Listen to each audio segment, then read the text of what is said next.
MSCI memperbarui sikapnya terhadap saham Indonesia. Indeks global tersebut mengucurkan 3 kebijakan bagi Indonesia. Pertama, MSCI mempertahankan untuk membekukan seluruh kenaikan foreign inclusion factor dan number of shares. Kedua, MSCI juga tidak akan melakukan penambahan saham KRI ke dalam MSCI Investable Market Indexes. Ketiga, MSCI juga tidak akan melakukan penyesuaian segmen ukuran indeks untuk saham RI termasuk dalam small cap ke standar. Terkait hal ini, sejumlah pihak mengkhawatirkan dampak di masa depan.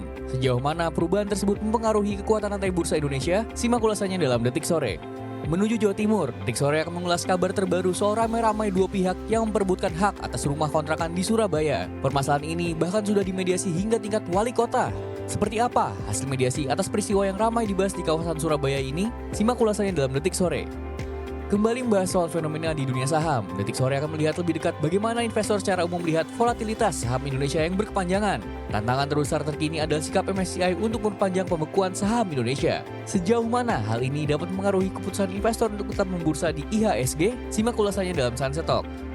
Ikuti terus informasi terbaru dan bermutu dari Detik Sore. Jangan lupa follow sosial media kita @detiksore. Detik Sore nggak cuma hore-hore.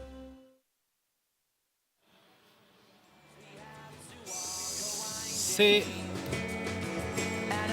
the one around it. There's anything that I Would like to say to you, but I don't know how.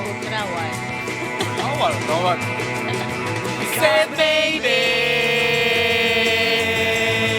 you're gonna be the one that saves me. And after all, you're my wonderwall. Ini dia Aldi Tahir belum? Nah, ya emang mantap banget lagu yang didedikasikan untuk tembok Cina ini ya. Bukan. Jauh banget bukan. Buat siapa sih lagu ini Ini sebenarnya? bisa dibilang sebagai anthemnya timnas Inggris ya. Betul. Jadi setiap timnas Inggris menang dinyanyiin lagu ini Wonderwall. Benar, Kalau benar. kalah Stop Crying Your Heart Out. Oh, jadi Sama-sama emang udah Oasis. disediain. Udah disediakan. disediain juga Iya. ya sama Oasis juga. Iya, Betul, iya, iya, betul, iya. betul. Ya. Banyak kayaknya yang harus dibahas juga soal Piala Dunia terupdate. Yes. Ya kan sudah memasuki, udah bukan memasuki sih maksudnya. Udah sebagian kecil 16 besar tuh ya. Udah beres 16 besar. Udah beres Kita ya? bakal masuk perempat final nanti hari Jumat dini hari dibuka Perancis Maroko. Tapi kita buka dulu Detik Sore dengan Assalamualaikum Detikers, selamat sore. Welcome back to Detik Sore, nggak cuma hore-hore. Ya kan, sore hari ini special edition bersama Afif juga. Iya, Yang artinya kita banyak bahasnya juga ya soal perbola-bolaan juga ya. Boleh dijelaskan dulu mungkin OOTD hari ini tuh maksudnya gimana? Ini ungu. Iya benar, Iya kelihatan kan? Kak. Detikers juga bisa Iya. melihat ya. Karena memang juga kan nggak ditonton dalam layar hitam putih juga. Jadi kelihatan kok. Ungu, tapi emang nggak ada pasyanya. Nggak ada pasnya. Nggak ada pasya. Ya, ya, Pak Sigit ya. Pak Sigit, Pak Sigit. Raono. Purnom. Pak Purnomo nggak ada. Emang hari ini ungu Za kita. Eza juga ungu. Iya swag cakep. banget loh, para. Swag Swag is is humble, humble. 200 kali. Dihitungin diulang-ulang gitu. Dihitungin lagi. Ya kan, ya kan, ya kan. Bener-bener. Tapi Swag. gue salah satu, gue bisa menyebutkan berarti jersey timnas favorit mana sepanjang Piala World Dunia. Cup 2026 ini. Eza apa? Yang tadi malam ya, tadi subuh baru Menang. tanding, iya pink ada ungunya. Salah, biru ada Biru. pink-pinknya. Argentina. Betul. Argentina tim tangguh. Karena gue La tuh Alba kayak, Peste. kok gitu sih ada biru ada pink-pink. Kok Argentina? Bukan yang kemarin siapa? Portugal. Portugal. Itu iya salah satu yang Ya kan? lambangnya binatang kucing. Puma. Ntar gue make sure dulu, gue takut salah. Salah nggak tuh? Iya. Tapi emang semalam Detikers babak 16 besar sudah selesai semuanya Piala Dunia ya kan. Dan nanti Jumat dini hari itu dibuka perempat final. Itu ada Perancis Maroko Jumat 10 Juli jam 3 pagi. Terus Spanyol Belgia Sabtu 11 Juli jam 2 pagi. Minggu dini hari jam 4 ada Norwegia Swiss sama jam 8 paginya Norwegia Inggris sama jam 8 paginya Argentina Swiss. Dan yang semalam itu yang bener-bener paling viral ya Zaya adalah Argentina lawan Mesir. Egypt. Benar. Dan tadi pertandingan itu tuh memang gak pernah salah. Oh iya, karena ada Muhammad Salah, benar. Gua memang gak nonton secara live-nya karena memang kayak sorry banget ngantuk. Ngantuk ya, jam 11 malam soalnya, beres jam 1. Jadinya membuka hari dengan sarapan sambil 31 menit highlight-nya aja. Highlight-nya, nontonnya di Highlight-nya YouTube ya. aja di YouTube, ya kan, yang gampang-gampang Iya, aja iya, lah. iya. Gitu, ya cukup apa yang harus kita bahas dari mana dulu nih? Banyak banget itu. Iya kan? Itu Mesir Pertandingan penting. Mesir unggul 2-0 sampai menit 79 Za. Artinya Mesir 11 menit berjarak ke perempat final. Dan mana mereka ini Mesir di tahun ini Za, mereka baru pertama kali mencetak sejarah lolos ke babak knockout. 32 besar, terus kemudian 16 besar. Dan 16 besar ini yaitu 11 menit menuju perempat final akhirnya comeback Argentina. Iya, Lewat bisa golnya begitu Romero, Messi dan juga Enzo Fernandez. Walaupun Messi sempat gagal penalti dulu Za. Ya. Itu kipernya Sober, kipernya Mesir. Namanya siapa Sober gitu. Oh namanya Sobar. Sobier. Oh, Sobier. oh, Bahasa Sobier. Arab lah pokoknya. Iya. Itu dia udah tampil babak pertama itu dia bikin save penalti Messi sama sundulan jarak dekat McAllister sama sontekannya Alvarez. Betul. Itu di tepi semua, tapi ya Betul. this is football, man. Betul. Gua sempat cukup maksud gua kayak jagoan banget ini ya di awal tuh kayak menepisnya tuh mantep gitu. Ngerti Yoi, gak sih? iya, Bukan iya. yang cuman ketoel abis gitu akhirnya nggak jadi gol gitu ya, tapi bener-bener kayak gitu. Iya. Terus ada momen dia beneran dia dorong balik gitu loh Iya, itu bolanya. dia, Jadi itu menurut dia, gua itu dia, kayak walaupun pertandingan ini ada kontroversi juga Za, ini kan kayak ini kan di Detik Sport nih kan, diatur untuk Argentina. Jadi ada beberapa keputusan wasit yang bisa dibilang berat sebelah lah untuk Argentina. Dimana itu kalau nggak salah menit akhir ketika salah dijatuhkan sama Tagliafico, aduh lupa namanya. kalau nggak salah gol kedua juga nggak jadi ya? Iya dianulir karena ada pelanggaran dulu terhadap Lisandro Martinez. Oh aku kira ada salah lisan bukan. Bukan. Ada pelanggaran dulu jadinya kena kaki akhirnya dianulir. Tapi walaupun dianulir si pemain itu bikin gol lagi kan di gol kedua kan. Dan memang ya ini pelatih Mesir bahkan salah satu staf Mesir itu dapat kartu merah Za, karena protes keras begitu kan. Protes ke wasit yang mana wasit ini orang Perancis namanya sahabat lagi. Dia itu sempat juga dimarahin sama Sintayong. Sebutin namanya yang susah itu. Sorry bisa setengah jam nih. Nih wasit ini Za dulu Iya. pernah mimpin laga timnas, inget gak timnas U23 lawan Guinea ke kualifikasi, ke Olimpiade kalau gak salah. Jelas gak inget lah kalau gue. Ini Sintayong ngomel-ngomel Za sama wasit ini karena ada beberapa keputusan yang dinilai ini harusnya pelanggaran, ini harusnya kartu begitu kan. Dan bahkan di laga ini juga ya banyak beberapa keputusan yang dinilai berat sebelah. Tapi balik lagi terlepas dari keputusan wasit sebenarnya ketika Mesir unggul 2-0 dan 11 menit lagi menuju perempat final, disitulah tim Tenggo Argentina menunjukkan mental juara. Za. Mereka juara bertahan, mereka nggak menyerah sampai peluit akhir dan mereka bisa comeback. Top. Jagoan Eza ya Argentina? Bukan? Salah satunya. Salah satunya. Banyak lah kalau gue. Banyak apa-apa. Apa faktor pemenangan dari Argentina semalam yang bisa kita pelajari juga di menit-menit akhir bahkan di Injury time. di injury time juga Golnya Enzo. nambahin poin juga, gol juga. Sebenarnya faktor kemenangannya itu Za, mental. Ini terdengar klise, tapi memang ketika dalam suatu olahraga begitu khususnya sepak bola, mental tuh beneran membuktikan siapa yang kuat di lapangan sih Za. Bahkan ketika udah 2-0 kan ya Mesir tetap bermain rapi sebenarnya, tapi Argentina tiba-tiba Romero bikin gol dia dari belakang lari nyundul bola, terus Argentina nggak menyerah.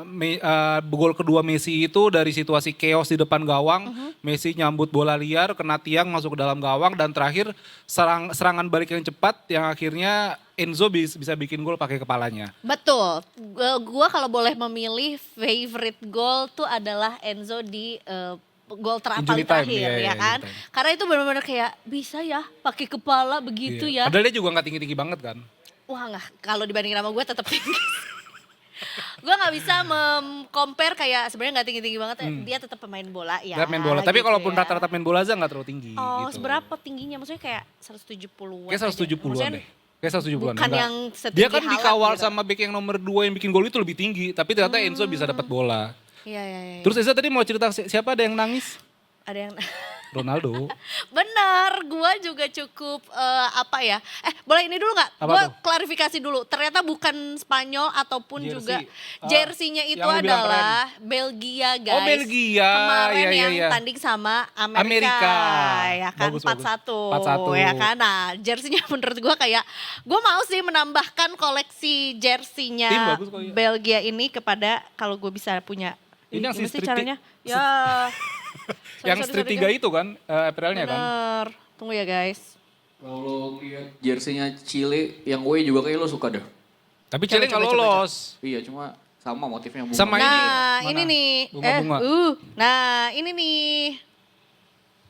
Sorry. Nah, itu. Iya. ini dia. Pink biru, ya kan? Nanti besok ketemu sama Spanyol. Besok ketemu Mas Spanyol. Benyok. Gua Besok kira ketemu mau sama Spanyol. Spanyol, ya kan? Ini pink dan juga biru menurut gue kalau boleh menambah collectible item Iya, mau bisa, dari bisa. negara mana? Gue Belgium sih. Belgium. Ya, walaupun gue belum milih jagoan gue ya dari Belgia tuh siapa ya gitu. Kita ngomongin soal kepulangan sang legend Cristiano Ronaldo. Usai kekalahannya dari Spanyol juga ya kan, yang nanti akan kita lihat juga pertandingannya bersama dengan Belgium ya. Tapi gue tuh kayak pas dia kayak kalah tuh kan ada momen dia di shot dari sama drone gitu, habis Iya, itu iya. semua kamera tuh ada di dia gitu loh pas dia lagi walk. Ya udah, abis itu dia akhirnya disalamin sama yang bikin gol dari Merino ya, sama Lamine Yamal termasuk, sama pemain Salamin muda. kan. Nah, Salamin. abis gitu gue kayak ya sedih Sedih ya, lagi gitu. Walaupun dia berusaha untuk kayak mungkin tetap cool dan ya namanya juga sepak bola dan juga permainan. Tapi bayangkan ada berapa ribu anak yang dinamain Ronaldo gara-gara dia. Iya bener lagi. Di World Cup ke-6-nya 24 tahun, bahkan mungkin ada pemain yang paling muda tuh juga belum lahir. Belum lahir ya. Dia udah di World Cup, coba. Iya. Pasti itu ada di kamarnya dia posternya. Pasti ada, termasuk Mbappe juga mengidolakan dia kan Za. Dan memang ya bener kata Iza, dia 6 edisi Piala Dunia, dia 23 tahun Za berkarir untuk timnas Portugal. Tapi memang di Piala Dunia ini pencapaian tertingginya adalah finish keempat tahun 2006. Setelah itu dia kebanyakan kandas di 16 sama perempat final. Dan Ronaldo ya bisa dibilang salah satu GOAT lah selain Messi kan, karena sekarang kan kalau nggak Messi Ronaldo kan. Benar. Dan Ronaldo tidak bisa membawa pulang trofi Piala Dunia yang ya sebenarnya dia ada satu quote menarik dari dia Za. Dia bilang tuh? kata Ronaldo ya Pakai mau bahasa Portugal dong. siapa tuh? Si. Jadi kata dia, kalaupun gue menang atau tidak menang Piala Dunia, ini nggak akan mengubah siapa Cristiano yang sebenarnya begitu. Maksudnya dia dengan ikhlas sudah ya menyerah, ya pasrah lah gitu. Dia sudah gagal, tapi ya terlepas dari itu Ronaldo punya trofi Piala Eropa 2016 sama 2 kali UEFA Nation League bersama Betul. timnas Portugal. Legacy udah banyak. Dan dia top skor timnas Portugal sepanjang masa 146 gol. Dia penampilan terbanyak 230-an dan dia belum tahu mau pensiun atau enggak Za. Dia udah 41 tahun loh dia. 41 tahun dan pemain tertua juga sebenarnya. Pemain tertua di Piala Dunia. for the Tapi whole dia World Cup masih juga. belum megang rekor yang tertua bikin gol di Piala Dunia itu kalau nggak salah Roger Milla 42 tahun. Dia 41 tahun. Berarti total gol yang dihasilkan sama Ronaldo selama World Cup tahun ini? Selama Piala Dunia ini 6 itu 7 gol kalau nggak salah. 7. 11 gue lupa. Pokoknya antara segitulah. Nggak terlalu banyak lah, nggak sebanyak Messi kan udah 18-19 gol Iya, gitu. tapi itu juga tetap angka yang banyak, Banyak, juga angka gitu untuk akhirnya membawa dia pulang tuh go home with the pride Go lah. home with the pride, betul, Iya Zak. kan gitu. Betul, Tapi di satu sisi juga ini ya memberikan banyak luka juga untuk tim Portugal juga karena manajernya resign jadinya. Iya cabut Roberto Martinez. Jadi Iya. dia emang kontraknya habis di Juli ini dan Emang karena udah. mau habis akhir Juli. Tapi itu Jadi kata dia kayak pura-pura cabut padahal sebenarnya resign enggak gitu ya. dia maksudnya ya bisa aja diperpanjang gitu Zah. Tapi akhirnya Federasi Portugal juga ya sama-sama sepakat untuk berpisah. Dan selanjutnya ini kabarnya pelatihnya adalah Jorge Jesus. Dia orang Portugal 76 tahun. Dia menariknya dia pernah ngelatih Ronaldo di Al Nassr pas kemarin juara.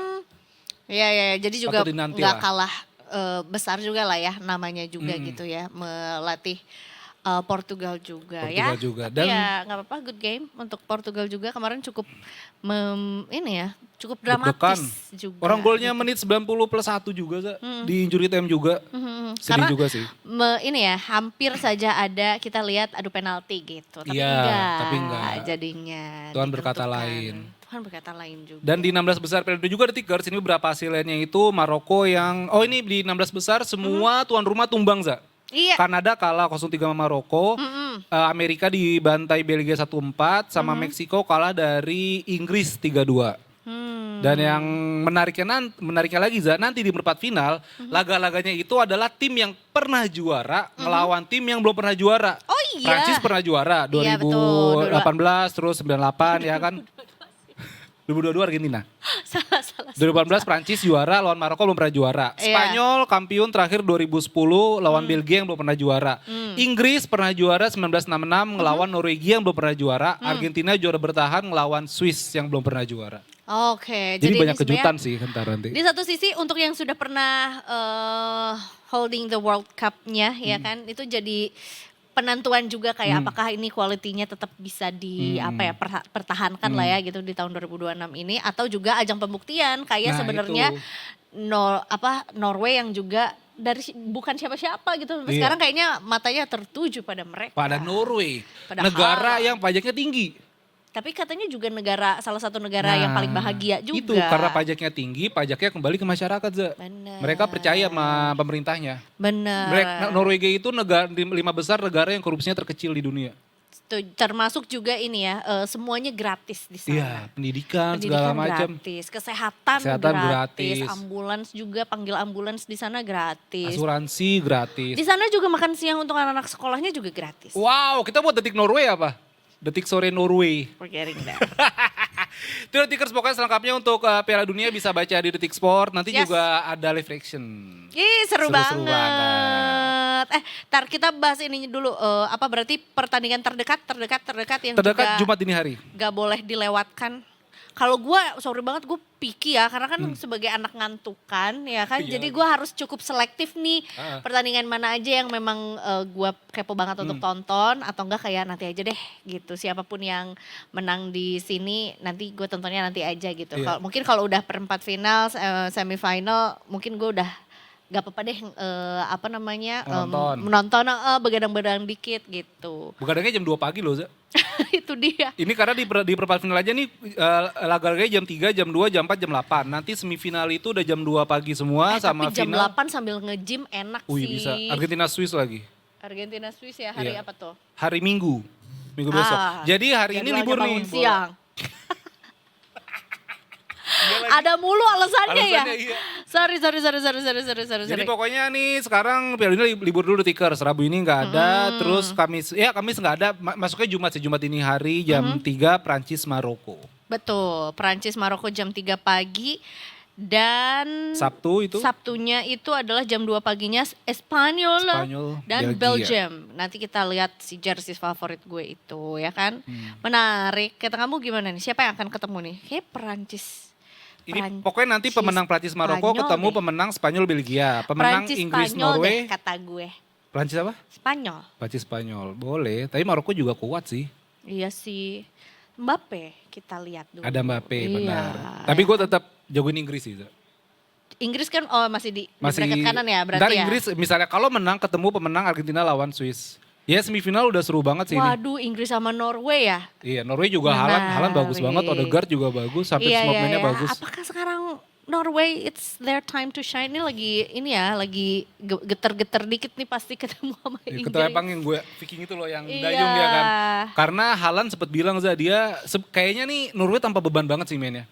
Mereka aja udah lolos ke fase knockout itu mereka aja lolos Piala Dunia ini setelah 28 tahun. Mereka akhirnya lolos. Terus mereka main bagus dan mereka gak ada beban, dan Haaland juga di daftar top skor dengan 7 gol bareng sama Mbappe. Walaupun masih kalah Messi 8 gol kan. Dan tentu ya ketika tim tanpa beban ya mereka main lepas aja. Za. Main lepas dalam artian ya menang. Nothing tulus gitu Iya, nothing ya. tulus aja, menang ya bersyukur, gak menang ya udah kita udah oke kok gitu. Katanya bahkan sebenarnya target negaranya mereka tuh cuman sampai 32 besar 30 doang. Ya sampai knockout katanya. ya. Ternyata sampai Iya. perempat final. Iya, jadi juga udah kayak udah bonus udah harusnya cair Boleh juga tangan, ya. iya benar-benar bonus. Negara mana tuh yang kemarin katanya dapet hadiah Rolex, habis gitu dibalikin lagi karena melanggar kode etik FIFA.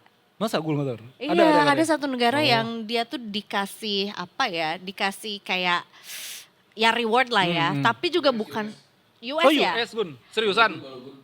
Nah, Bukan, itu dikasih jam tangan Rolex bukan kartu merah. satu grup semuanya dikasih jam tangan Rolex gitu dan bahkan bukan sama pemerintah atau apanya, tapi sama salah satu YouTuber. Oh lupa gue, gak tau gue. Coba Bisa ya. jadi kali ya. Tapi emang tadi yang Gunnar bilang Detikers, yang kita tahu semua yang Amerika lawan Belgia itu ada satu pemain Amerika harusnya harusnya nggak bisa main karena kartu merah namanya Florian Balogun. Tapi kemudian Donald Trump, Presiden Amerika, nelpon FIFA kalau Meksiko. Mexico. Tim nasional Meksiko kembalikan jam Rolex seharga total 17,8 M. Ini hadiah dari YouTuber Amerika Serikat juga gitu. Katanya kalau dari FIFA-nya sendiri kenapa itu bisa jadi melanggar kode etik FIFA? Karena kalau misalnya mau ngasih gift itu ada batas harganya ternyata. Oh, Jadi nggak kalau misalnya boleh. dikasih, misalnya nih contoh dikasih sama fans dikasih bunga atau mungkin dikasih apa makanya. Berem. Benar oleh Oleh-oleh, souvenir ya. itu tuh gak apa-apa gitu, tapi karena ini harganya Mahal, melampaui iya. itu gitu ya, nilainya tuh terlalu signifikan, jadi takutnya tidak bisa menjaga integritas turnamen, makanya dibalikin lagi gitu. Bahkan sebenarnya juga YouTubernya juga bukan YouTuber Meksiko juga, YouTuber Amerika. Oh. karena dia menang taruhan katanya. Duh kayak enaknya siapa gitu. Tapi emang kalau ngomongin itu juga Za, Meksiko ini yang menarik Detikers bagaimana ketika di sosmed Za, itu lo kalau cari supporter Meksiko mereka tuh beneran open gitu loh Za sama semua timnas begitu kan. Bahkan termasuk Iran kan mereka di Tijuana itu kan dan mereka disupport banget. Dan kemarin ketika Meksiko lawan Inggris walaupun Meksiko kalah tapi fansnya itu kayak, weh selamat ya gitu, selamat ya kongres gitu loh. Maksudnya banyak orang bilang pada akhirnya Meksiko ini membuktikan dirinya bahwa mereka tuh negara yang baik-baik aja. Karena kan kalau Ya. kita dengar Meksiko, wah kartel, Iya. perdagangan narkoba. Maksudnya benar. media-media barat mencapnya seperti itu. Tapi ketika Benar, Piala benar. Dunia ini kelihatan kok orang-orang Meksiko kok friendly itu ya. Benar, Mereka seaman benar. itu ya begitu loh. Walaupun memang pas lagi pertandingan Za, ada salah satu mantan pemain timnas Inggris namanya David Bentley. Dia ngevideoin kan, dia di stadion tuh Za. Jadi pas lagi main fans Meksiko gini ke dia. Oh gitu kan. Pas beres salaman, kongres Iya, sama-sama tuh, iya, iya. FIFA Meksiko gitu. Iya. Jadi ini sebagai ya menjaga sportivitas juga. Nah, iya. Termasuk bahwa ya selama nadanya bukan ancaman gitu ya, cuman yang ngegos buat membuat seru aja gitu Iya. pertandingan, ya masih aman-aman aja. Toh pada akhirnya juga di luar lapangan atau selesai peluit dikumandangkan juga ya udah aman-aman aja Selesai, gitu. jadi teman lagi begitu. Setuju, ya kan. Apalagi ya yang menarik juga dari ini ternyata juga si Haaland Gak dulu apa-apa, ya. gak apa-apa. Lagi Dia rame mau lah. ulang tahun tanggal 21 Juli ini, baru ulang tahun ke-26 tahun. 26 happy birthday Halan. Belum, Pamali soalnya. Oh iya Pak Mali belum. Pak Mali Halan. Jadi mungkin kalau misalnya nanti masuk ke semifinal, enggak dong, beres Piala Dunia ya. Oh, beres Piala Dunia. 21 Ya, nggak soalnya. apa-apa. Kita Iya, tuh final benar-benar. tuh tanggal 20, final ya. 20. 20 dini hari 20 berarti dini kan. hari jam 2 finalnya. Itu dia. Senin dini hari. Ya gak apa-apa Halan gak usah masuk kantor Lan. Siapa Lan? Kira-kira dengan looknya dia kalau dia nggak jadi pemain bola profesional, kira-kira dia profesinya apa? Matel. Serem, gede banget. Lu kejar begitu. Serem. Iya juga Lu ya. masa? Tapi kan dia endorse-nya, bukan Banyak. endorse. Collab-nya sama ikat rambut. Oh iya. Iya. Oh iklan sampo. Iklan sampo. Cuma Duta sampo kok. Aku jadi duta sampo lain. Halan. Kalau Iza menurut lu dia jadi apa? Kalau nggak jadi main Menurut bola. gua akuntan sih. Oh serem juga ya. Jadi gue agak ada pengen gitu melihat dia pakai rapi kemeja, terus kayak bawa koper, nenteng naik pakai tram gitu kan di negaranya, habis gitu nyampe kantor buka laptop. Gitu. Tapi Iza lu pernah gak lihat rambut Halan gak pas pendek? Cupu Nggak banget. pernah. Oh. Sumpah, dia kalau emang gondrong serem sih. Iya. Cuman kalau pendek tuh kayak bukan cupu sih Detikers. Maksudnya kayak Nggak segarang friendly aja, nggak segarang gitu. kayak striker sekarang yang Iya, wah iya, kalau bocah iya. berkibar kan ngeri banget tuh kayak Viking banget kan. Benar. Coba ya kita lihat Haaland Coba Haaland. rambut pendek. Halan rambut pendek, basket enggak ada yang gitu. Ini pilihan Itu gua. itu Mbappe. Kalau Mbappe Halan rambut basket. pendek. Tuh kan Oh. beneran anak coba dikasih Detikers. Kayak anak baik-baik. Maksud gue bukan Iya cupu sih. dalam negatif Detikers ya. Kayak anak baik-baik. Bentar ya. Ini dia pas rambut pendek itu di Salzburg sama di Dortmund. Dan Iya, setelah dia pindah ke City, Dortmund akhir-akhir udah panjang rambutnya. Tuh kan, Biasa aja kayak lagi. anak soleh. Iya kan? Beda banget tuh. Ya, coba, lagi. Belum. Oh, belum, tunggu. Gue cari yang dari Detik ya. Jadi juga nggak beda dari Reuters juga sih sama. Mana nih?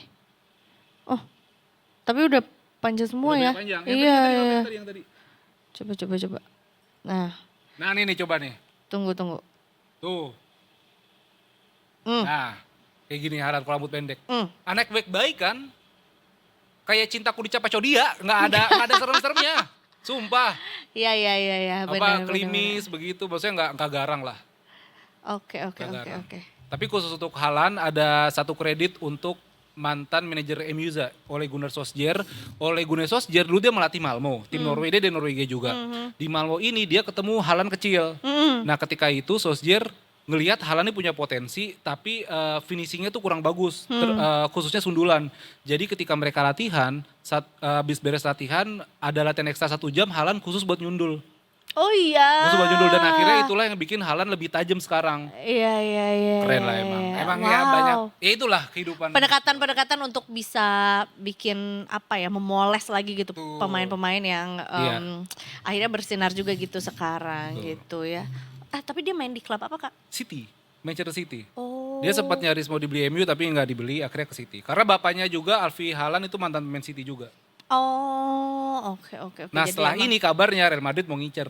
Iya, gue Panas tuh udah juga mulai nih. kebayangin kayaknya beres Piala Dunia ini, apapun itu hasilnya buat Norway, Iya. pasti dia udah mulai langsung banyak Bisa penawaran jadi. gitu masuk ke dia juga. Tapi dia sampai kapan main di City-nya? Di City kayak kontraknya sampai 2030-an something sih. Zak. Oh, masih Tapi emang long way to go ya? bapaknya terakhir wawancara bilang ya nggak, sepak bola nggak ada yang tahu gitu. Enggak, pasti kasih bapaknya kode. ngomong gitu kayak, well, one hero for my son. Udah Wanipiro di bahasa Inggrisin lagi, Wanipiro. One hero. Karena dia juga pasti menyadari kalau ya sekarang Yang semua mahal mata lah. tertuju sama dia juga ya. Seru-seru Piala Dunia pokoknya lah. Berarti kamu ini live reaction? Insya Allah reflection. Ya berita juga Yang masih kapan? banyak. Nanti ada tanggal 12 sama 15. Oh. Rencananya nanti Detikers. Nanti Seru dicari update-nya di mana kalau mau lihat. Detik Sport dong. Wah, pokoknya ada beritanya semua lengkap di sana. Za. Oke, kita break dulu ya. Setengah jam ngomongin bola. Bener lagi. Ngomongin apa lagi sih? Iya emang bola yang paling seru. Iya kan? Tapi abis ini kita mau ke ngomongin itu yang rame di Surabaya. Iya benar, soal bukan perebutan juga Bukan ya. perebutan. Adanya permintaan di luar Nurul Itu dia. dari sebuah keluarga yang katanya sih mengontrak dari rumah ini. Rumah dan itu. si rumahnya tuh udah pindah tangan gitu, udah dibeli Pindah sama tangan. orang yang baru, ya kan? Apa Gun? Orang-orangnya gak kayak jaketnya Bang Afif.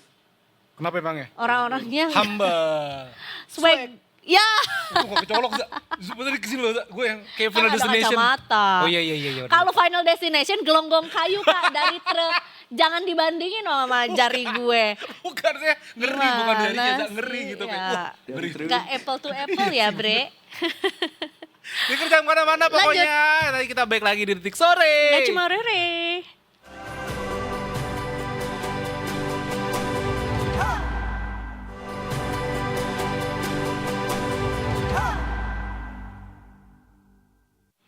Balik lagi di Detik Sore. Kalah cepet gue. Gak cuma ore-ore. Udah kayak main kuis Za. Iya harus gercep-gercepan nih. Jangan-jangan kita kalau nanti mau punya rumah harus gercep-gercepan. Takut keburu ditempatin sama orang. Sama orang, terus habis itu Iya. orangnya gak mau pindah. Ini sebenarnya pasti Detikers juga udah pernah lihat ini ya, at least videonya dulu karena justru Iya. sebenarnya gua tuh pertama kali ngelihat soal berita ini adalah ada video di sosial media juga yang tersebar soal ada yang lagi cekcok gitu lah ya, Iya. adu mulut. Yang satu merasa sudah membeli sebuah rumah, ya kan, sudah punya hak, punya suratnya lah ya, surat kepemilikan dari rumah tersebut juga. Yang satu sudah menempati rumah itu bahkan sampai udah 2 atau 3 generasi gitu ya. Dan merasa punya punya hak lah ya, hak juga dari rumah itu dan akhirnya minta kompensasi sama si pemilik baru rumah ini Nah, itu gitu. dia, Ini kejadian. kelanjutannya ya? Ini kelanjutannya, kejadiannya juga di Surabaya, Za. Viral juga dan ini juga most populer juga di detik.com. Untuk tahu lebih lengkapnya, Za, kita langsung saja bergabung dengan Esti Widiana, jurnalis Detik Jatim yang ada di ujung sana, melaporkan langsung dari Surabaya. Selamat sore. Mbak Esti, selamat sore. Iya, sore Mbak Mas. Mbak Esti, aku sebelum kita memulai dulu obrolan sore hari ini, aku mau memastikan dulu Mbak Esti sudah berada di tempat yang aman untuk bisa melaporkan soal kasus ini, ya kan? Karena ini juga sudah tereskalasi banget, bahkan sampai wakil wali kota Surabaya ya juga sudah mengetahui hal ini gitu. Iya, ini sekarang saya sudah ada di depan gangnya ya, di depan Kalisari, Sayangan Gang 1. Semuanya ada di sebelah sana, nanti coba di akhir-akhir les kita jalan-jalan ke sana ya, coba lihat aja gitu.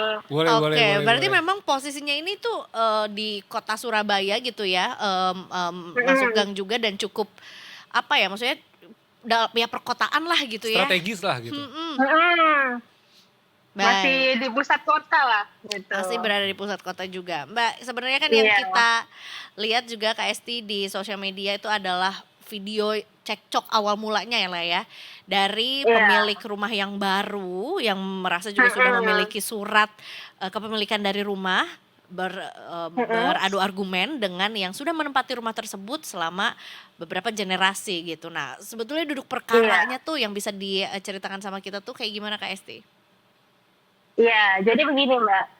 Awal mulanya ada keluarga dari Pak Bambang namanya.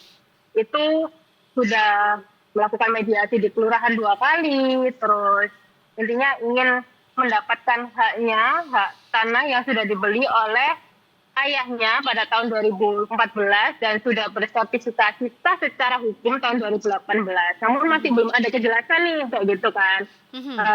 Lalu akhirnya hambatlah atau pengaduan terakhir lah akhirnya ke rumah aspirasi wakil wali kota Armuji gitu.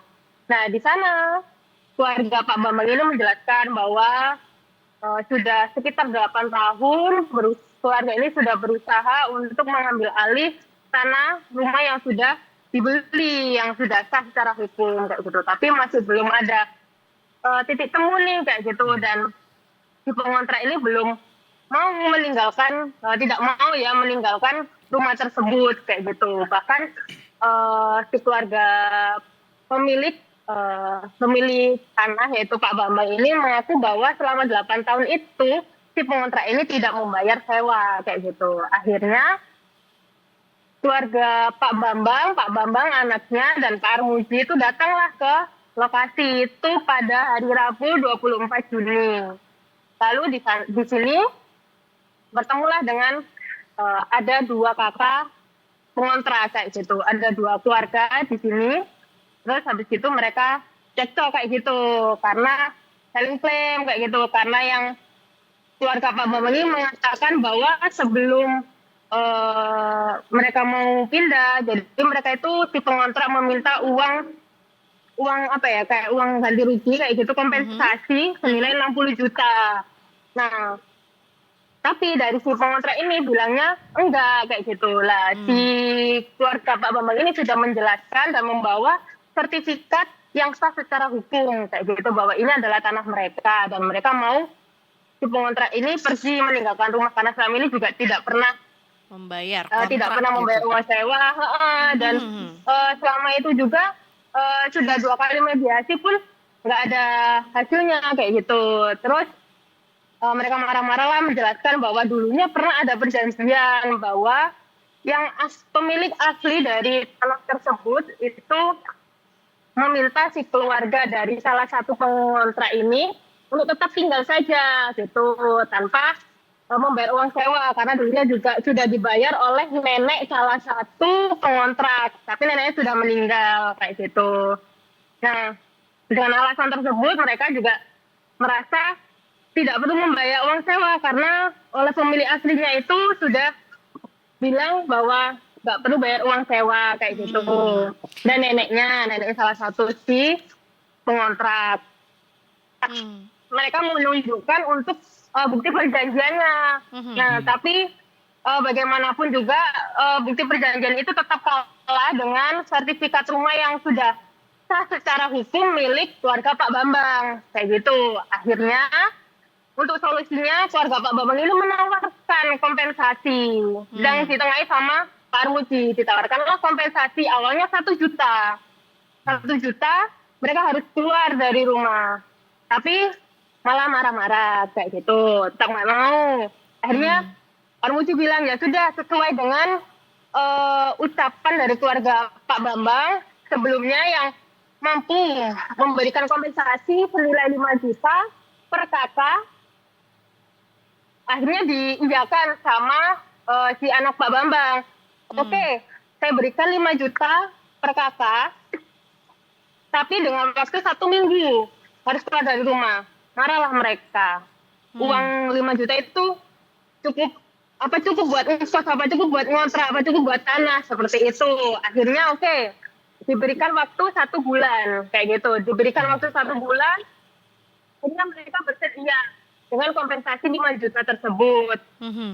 Nah, ada berapa kakak yang tinggal di situ?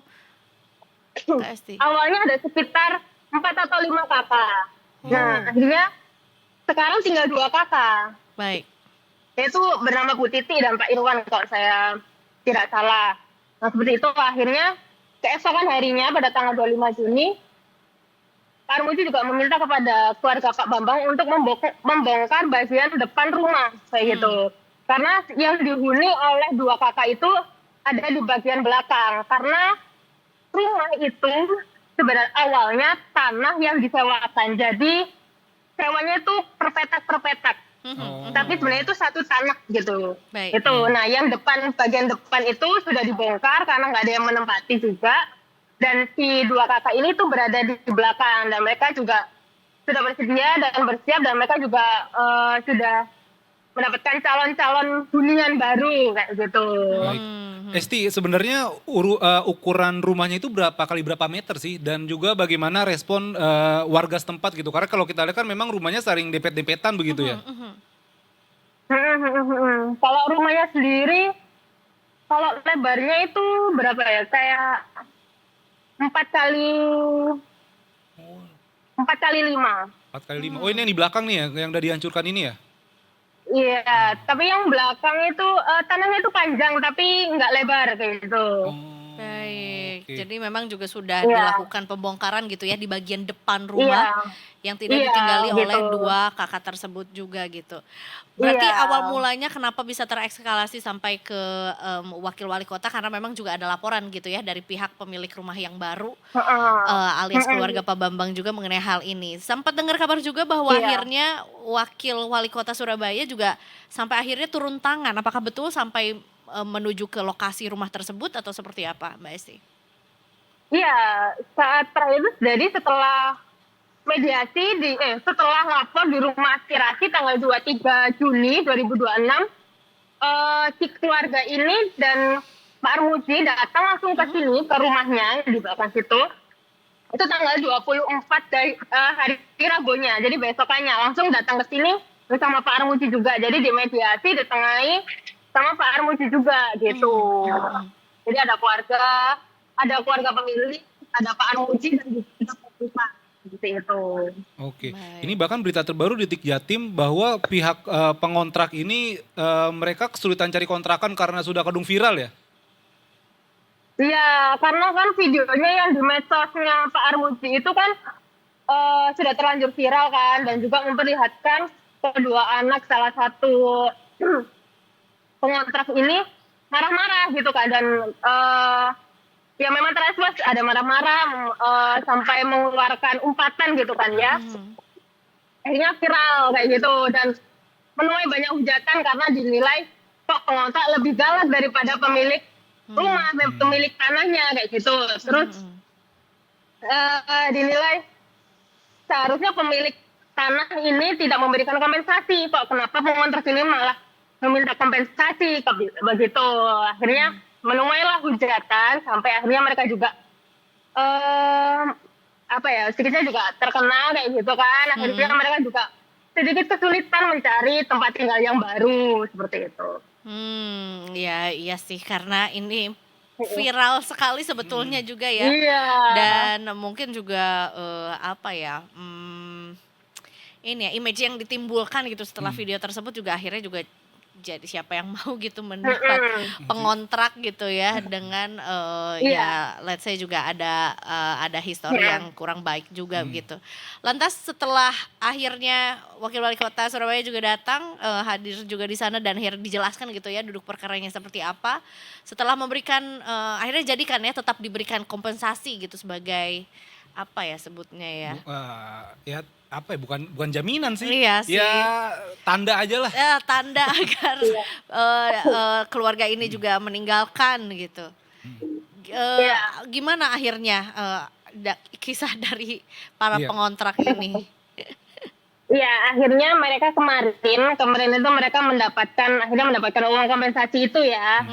Sudah mereka terima dan mereka juga mencari-cari kos-kosan kayak gitu. Tapi tadi juga sempat ngobrol sedikit mereka dengan uang kompensasi 5 juta itu memang tidak cukup untuk kontrak. Jadi mereka milihnya kos-kosan gitu. Oke, baik. Ini terakhir juga nih, Esti, bisa nggak kita, tadi katanya dijanji kan mau jalan, mau ngeliat gitu.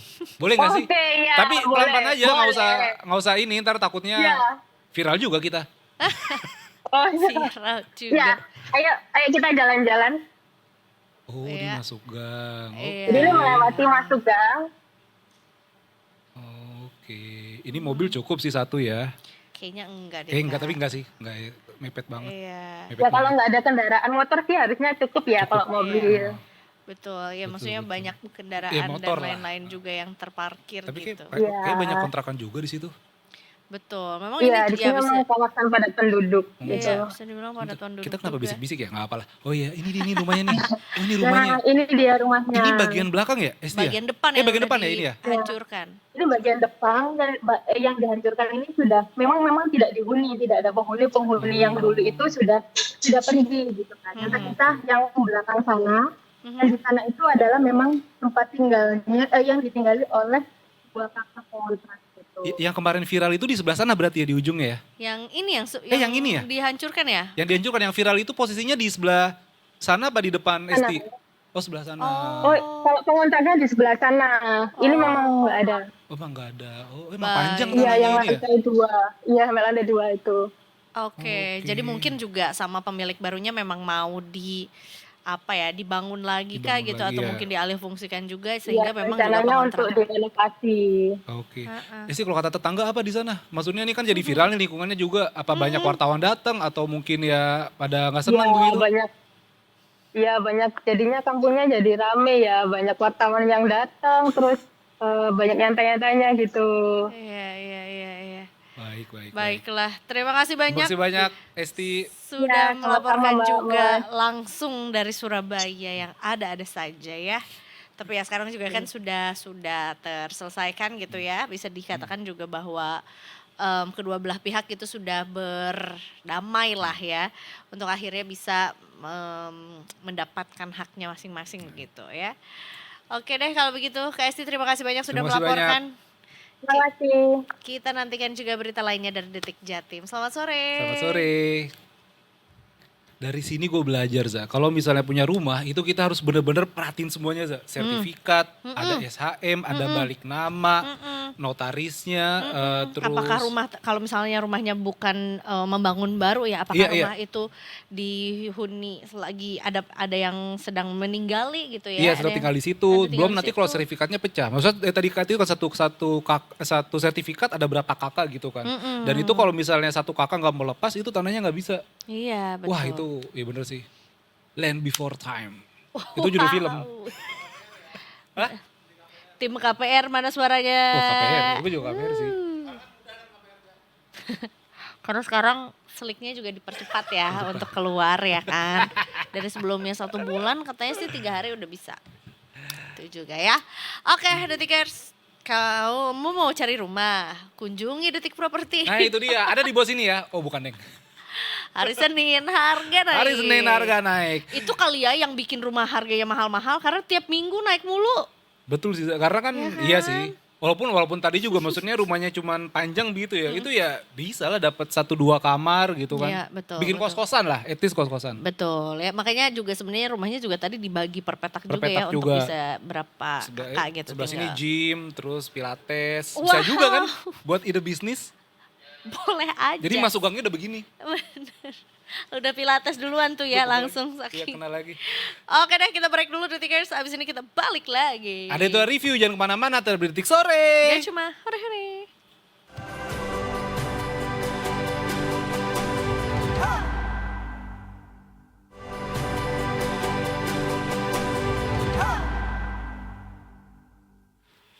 Mau jadi apa?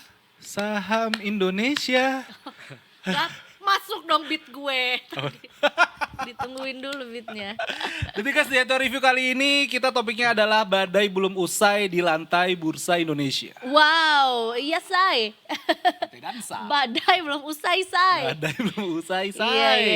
Iya. Dan tentunya juga untuk ngobrolin hal ini ya, pasti kita punya sosok yang paling tepat juga sudah hadir di depan kita. Ada Mas Reva juga dari Mega Capital Securities. Welcome back. Halo, Selamat selamat sore, sore, Mas selamat sore. Masih ada semangatnya? Harus dong, harus Semangat sore. dong. Sore.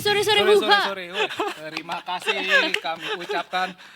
Mas Revo masih semangat bener Harus Mas? dong, harus dong. Kurang Walaupun semangat loh, Walaupun harusnya gitu kondisinya dong. lagi begini gitu Iya. ya. lagi begini, dan ini Detikers ini sebenarnya bukan 5.000 Iya. bukan 59 ya, tapi ditutup di angka 5873.37 atau turun 113.13 atau minus 1,89%. Which? Merah. Iya. Wow, liatin Zak tuh. Kayak kasihan deh loh. Wah, kayak seismograf gitu ya, makin turun juga. Tapi mungkin mengutip tadi yang juga dibilang sama Mas Revo juga, iya nih lagi begini aja. Ya. Nah, coba didefinisikan begini tuh gimana Mas? Apa yang sudah terjadi? Kayak kita udah ya 2 hari berturut-turut lah ya, ditutup dengan merah Merah juga. terus. Enggak, merahnya hari ini. Karena dari tanggal Oh. 1 sampai 7 masih hijau. Oke. Hari ini kita closing 1,89%. Oke. Jadi yang terjadi di hari ini, mungkin kita cerita sedikit ya kondisi beberapa hari terakhir ini. Kita tahu bahwa belakangan ini kita ada IPO 6 ya. Ada 6 emiten yang IPO, tapi memang beberapa udah listing dan saat ini juga ada juga yang lagi mau listing. Dan biasanya memang ketika adanya emiten yang mau listing itu biasanya akan ada koreksi di ISG. Kenapa? Karena likuiditas itu ditarik. Jadi orang-orang pada narik duit, jualin sahamnya lah kasarnya gitu. Kemudian akhirnya mereka order emiten-emiten yang IPO ini. Makanya kalau kita lihat banyak di berita-berita kan oversubscribe sekian kali. Itu karena memang orang-orang punya minat yang tinggi dengan emiten-emiten ini. Nah makanya likuiditasnya kering. Akhirnya ISG turun. Dan kalau kita lihat memang animonya cukup tinggi untuk 6 emiten ini, makanya kalau kita lihat juga belakangan ini yang sudah listing ini pada ARA nih, emiten pada ARA kan, bidnya juga cukup tebal lah kayak gitu.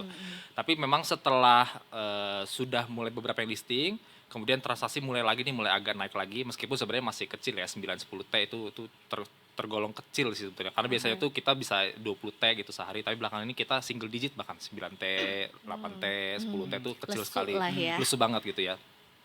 Itu salah satu yang akhirnya membuat ya kita agak mengalami koreksi karena tadi IPO itu cukup banyak, jadi likuiditas ditarik lah kayak gitu. Tapi sudah mulai agak listing, likuiditas kita harapkan kembali lagi nih ke market. Jadi sekarang memang kalau kita lihat turnovernya 10,4 T, sementara kemarin saya mungkin 8 apa 9 T lah gitu. Jadi mulai agak naik tapi memang belum signifikan, belum rame sebetulnya. Itu yang pertama. Yang kedua kalau kita lihat dari sisi global. Nah, jadi kita lihat di sisi global khususnya di Selat Hormuz ya. Ini ada kembali lagi memanas. Iya lagi. Muncul lagi nih beritanya nih, ditembak Ada serangan lagi dan serangan betul. lagi. Makanya kalau kita lihat harga oil naik nih. Kemarin kita lihat harga oil baik itu yang US oil maupun yang jadi WTI maupun yang Brent oil ini kembali lagi bergerak di atas angka $70 per barel. Jadi kembalinya kenaikan harga oil ini mengindikasikan memang agak ya volatile lagi. Akhirnya ya kita lihat pasar-pasar di US sana juga, kemudian juga di Asia, kemudian juga termasuk di Indonesia sendiri mengalami koreksi. Kita hari ini closing 1,89% turun kayak gitu. Kemudian nah ini juga yang menarik soal adanya informasi dari S&P Dow Jones Indices ya, S&P DJI ini yang menginformasikan ini saya baca jam 4:30 pagi. Tadi Wih, pagi. gila. Jadi kan kalau di Bloomberg Early tuh bird muncul. gets the worm ya. Jadi jam 4:30 itu muncul news alert di Bloomberg, muncul gitu di atas langsung. Ada pemberitaan dari S&P DJI ini. Yang pada intinya sebenarnya ini mirip-mirip dengan MSCI sih sebenarnya, bahwa kita itu kita masih di emerging market tapi kita dipantau nih. Kita dipantau, kalau bahasanya Dow Jones S&P ini adalah spesial pemantauan spesial lah kayak gitu kira-kira. Karena potensi untuk kita turun ke frontier market itu juga disampaikan di dalam tabelnya itu. Berarti turun ke frontier kayak potensi. bukannya udah ditentukan ya, kayak ini loh hasilnya dari let's say rembukan kita kemarin bahwa kita tetap bertahan di emerging market, tapi kok masih tetap ada kayak semacam slight warning gitu kalau masih bisa aja sih kemungkinan Indonesia turun ke frontier, kayak Iya, jadinya masih kayak digantungin gitu. Iya, jadi kalau di MSCI itu kan sampai di November lah kira-kira, kita dikasih waktu kurang lebih mungkin 5-6 bulan lagi sampai November, apakah kita benar-benar bisa menunjukkan nih ya dengan free float-nya, dengan keterbukaan di atas 1%, likuiditas semuanya macam-macam ini, HSC juga, high shorting concentration, apakah kita ini, karena gini, emiten-emiten yang masuk HSC itu nggak mungkin masuk MSCI. Terakhir kita 13, kemudian masuk ada 2 emiten lagi yang ternyata konsentrasi tinggi, ada yaitu HATM dan DGWG. Jadi total sekarang kita ada 15 emiten yang udah nggak mungkin masuk MSCI. Dari 950-960 emiten kita di bursa. Nah, jadi pokoknya beberapa variabel-variabel ini yang terus dilihat oleh MSCI dan juga S&P Dow Jones Indices ini, dan juga termasuk ya FTSE Russell itu sendiri. Jadi kalau MSCI itu sampai di November nanti kita akan lihat itu untuk saat ini adalah itu batas akhirnya untuk MSCI. Apakah kita tetap stay, kemudian freeze kita dibuka, atau kita bahkan turun kayak gitu. Jadi memang masih ada kekhawatiran di sana. Sementara untuk S&P Dow Jones Indices ini, S&P DJI ini, dia mengatakan watchlist sampai di 2027. Ini Indonesia dan juga Turki yang kita tuh sama-sama emerging market, tapi kita di watch nih karena ada potensi untuk adanya Panjang juga ya sampai 2027. Iya. Tapi sebenarnya kalau untuk S&P Dow Jones Indices ini, kalau kita lihat ke efeknya ke Indonesia, actually sebenarnya nggak gitu besar karena S&P DJI ini itu lebih ke developed market, ke US sebenarnya. Beda kalau MSCI itu memang ke kita impactnya cukup besar kayak gitu. Karena porsinya lumayan gede lah gitu. Meskipun sebenarnya nggak gede banget, cuma hitungannya kalau compare ke S&P Dow Jones sebenarnya lebih gedean MSCI efeknya gitu ya. Kalau kita turun ke frontier ya. Frontier. Tadi juga Mas Evo kan nyebut soal kepemilikan saham sama free float, Mas. Betul. Dan MSCI dan S&P ini kan sama-sama menyoroti nih transparansi kepemilikan saham sama free float juga. Ya. Menurut Mas ini apa ini yang menjadi pekerjaan rumit kah bagi regulator saat ini untuk bisa memberikan kepercayaan kepada investor global, Mas? Pastinya ini hal yang tidak mudah ya untuk dilakukan. Memang langkah-langkah dari self-regulatory organization, SRO kita, bursa, KSEI, KPI, dan lain sebagainya itu sudah kelihatan ya. Jadi mungkin dari ya first half 2026 dengan tadinya nggak ada HSC, muncul HSC yang seperti ini. Dan HSC itu nambah loh dari 8, naik 13, terus 15. Artinya memang bahkan ada emiten yang baru IPO nggak lama terus kena HSC. Karena memang dia ternyata sangat terkonsentrated gitu emitennya, kepemilikan sahamnya itu contohnya. Kemudian juga keterbukaan informasi dari di atas 5% berubah nih jadi 1% udah harus dibuka nih kayak gitu dan lain sebagainya. Jadi memang langkah-langkahnya sudah kelihatan, tapi kalau yang saya perhatikan untuk S&P Dow Jones khususnya juga MSCI ya kalau kita perhatikan itu memang dia butuh waktu yang lebih panjang lah gitu untuk supaya kan track recordnya biar lebih kelihatan nih beneran gak nih untuk soal komitmen untuk HSC, free float dan kawan-kawannya ini. Jadi memang kayaknya memang lebih ke arah butuh waktu aja sih, butuh waktu untuk membuktikan. Nggak bisa dikadalin gitu, Mas. Karena ini lembaganya gede nih, Morgan Stanley loh MSCI. Maksudnya, iya kan. Gitu, jadi memang butuh waktu. Tapi kan kalau kita perhatikan dari SRO sendiri, khususnya bursa ya, memang punya komitmen yang tinggi untuk terus berkomunikasi dengan pihak MSCI. Jadi kalau itu sih artinya memang punya komitmen yang benar-benar tinggi ya untuk bisa mengikuti sesuai dengan standar mereka atau requirement-nya mereka. Berarti sekarang bisa dibilang Mas isunya itu bukan soal fundamental lagi ya? Lebih ke trust dan juga ya itu ke transparansi kepemilikan kalau gitu Mas? Kelihatannya ini bukan soal fundamental, tapi bukan berarti kita jadinya menyepelekan ya dengan kita macam-macam ya rupiah kita dan sebagainya. Karena kita kalau kondisi sekarang itu untuk makro, mungkin ada beberapa yang sudah membaik lah. Contoh, defisit fiskal kita yang katanya 3%, bahkan mungkin ada yang bilang ekonomi kan bridge atau over dari 3% gitu. Tapi kan kalau kita lihat dari langkah sudah ada efisiensi kayak contoh MBG gitu ya. Bahkan katanya tahun depan tuh bisa hanya 170-an triliun dari 200-300-an triliun kayak gitu. Jadi memang langkah-langkahnya sudah mulai membuat makin lega lagi lah sebenarnya defisit fiskal kita. Jadi kalau untuk over dari 3%, kalau ini benar-benar dilakuin nih program-program untuk mengefisiensikan dan bikin lebih rapi lah fiskal kita, harusnya sih nggak di atas 3%. Itu yang pertama. Kemudian kita lihat dari sisi oil price sendiri dari sebelumnya kan sempat $110-120, sekarang udah 70, ya sempat bahkan di bawah 70. Jadi udah lebih sebenarnya udah lebih lega nih untuk ruang fiskal kita, makro kita sudah udah lebih better. Tapi memang ada yang negatifnya yang masih kita perlu struggling lah, perlu effort tuh soal rupiah paling. Rupiah kita masih 17.900, 18.000 gitu ya. Memang masih secara psikologis 18.000 sih begitu, ya. makanya gitu. kalau kita barang-barang impor kan lumayan berasa tuh ya. Kalau kayak gadget, ya iPhone mungkin kayak gitu tuh itu jadinya lebih Macam-macam mahal. sih, banyak banget sih Banyak sebetulnya banget ya, nggak cuma Gitu. gadget aja gitu. Jadi kalau untuk makro sebenarnya kita udah relatively lebih oke dibandingkan sebelumnya gitu ya. Masalahnya itu paling tadi ya soal rupiah, sama paling kalau tambahannya adalah soal suku bunga, karena kelihatannya ya inflasi agak panas lagi nih. Kemudian juga suku bunga kemungkinan akan ada mengalami kenaikan, bahkan forecast MCS sendiri mungkin bisa 6,25% untuk tahun ini. Sekarang masih 5,75 kan, potensial untuk bisa naik ke 6 sampai 6,25. Nah ini efeknya ke KPR dan sebagainya. Kasihan, Za. Iya, Udah itu naik dia. panjang nih. Panjang. Makanya kamu langsung Ke situ iya, untuk masuk. gitu ya kan. Iya. Ya Gitu. fiskal leluasa ya, kiat kita yang di bawahnya belum leluasa ya. Luasa. Belum lega gitu juga. Ini juga soal pernyataan soal MSCI yang belum menambah saham Indonesia untuk masuk ke indeks global juga gitu. Termasuk juga ada pembekuan untuk foreign juga ya, untuk FF juga gitu. Terus sebenarnya ini tuh apa konsekuensi besarnya gitu yang mungkin bisa terjadi secara jangka pendek maupun jangka panjang gitu kalau ini masih dipertahankan, kalau ini masih terjadi gitu. Kalau freeze ini terus berkepanjangan, gini, bobot kita terhadap MSCI itu sekitar 0,4 sampai 0,5. Saya agak lupa angka persisnya, tapi kurang lebih segitu, 0,4 sampai 0,5%. Which kecil atau besar? Kecil sebenarnya? banget, Oke. compare to Taiwan, Korea, macam-macam, wah kecil sekali angka 0,1. Bahkan itu tuh turun terus. Sebelumnya kita sempat 1%-an, turun, karena ya itu dikeluarkan. Ya semakin banyak emiten yang dikeluarkan dari indeks, ya berarti kan bobot kita makin kecil Iya kan. sih. Nah, gimana cara supaya bobot kita gede? Berarti pilihannya ada dua, either dari yang ada kenaikan dari small cap jadi global standard, dia naik kelas, atau yang dari luar masuk gitu kan. Nah, kalau di awal tahun kita ingat ada beberapa emiten kita yang memang sudah digadang-gadang masuk ke MSCI karena free floatnya sudah oke, harganya juga udah oke, likuiditasnya juga oke, ATVR-nya semua udah oke lah. Tapi ternyata di awal tahun kan kena freeze nih, akhirnya nggak jadi, sahamnya turun, hancur semua lah, ISG dan sebagainya kan pada drop, declining semua.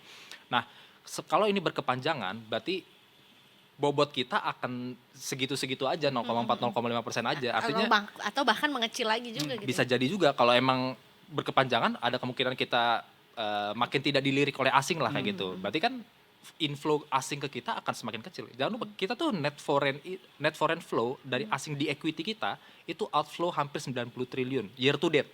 Year to date 90 triliun. Di regular market ya kita ngomongnya. Kita fokusnya kan regular market. Itu hampir 90, 88 kurang lebih, 88, 89 T. Dari Januari awal sampai Juli tanggal 7 lah kemarin. Hampir 90 T.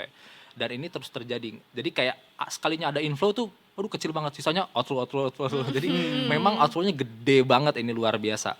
Kalau kita lihat kenapa ya banyak sih alasannya ya, ekonomi kita dan sebagainya. Cuma pada intinya duitnya kemana sih? Kalau kita lihat memang duitnya kebanyakan lebih ke equity yang di US. Makanya kalau kita lihat saham-saham US tinggi sekali, S&P-nya lah, kemudian saham-saham AI-nya gitu kan lagi booming banget tuh, semikonduktor dan sebagainya tuh lagi tinggi-tingginya. Jadi memang duit lagi marahnya ke sana tuh secara flow.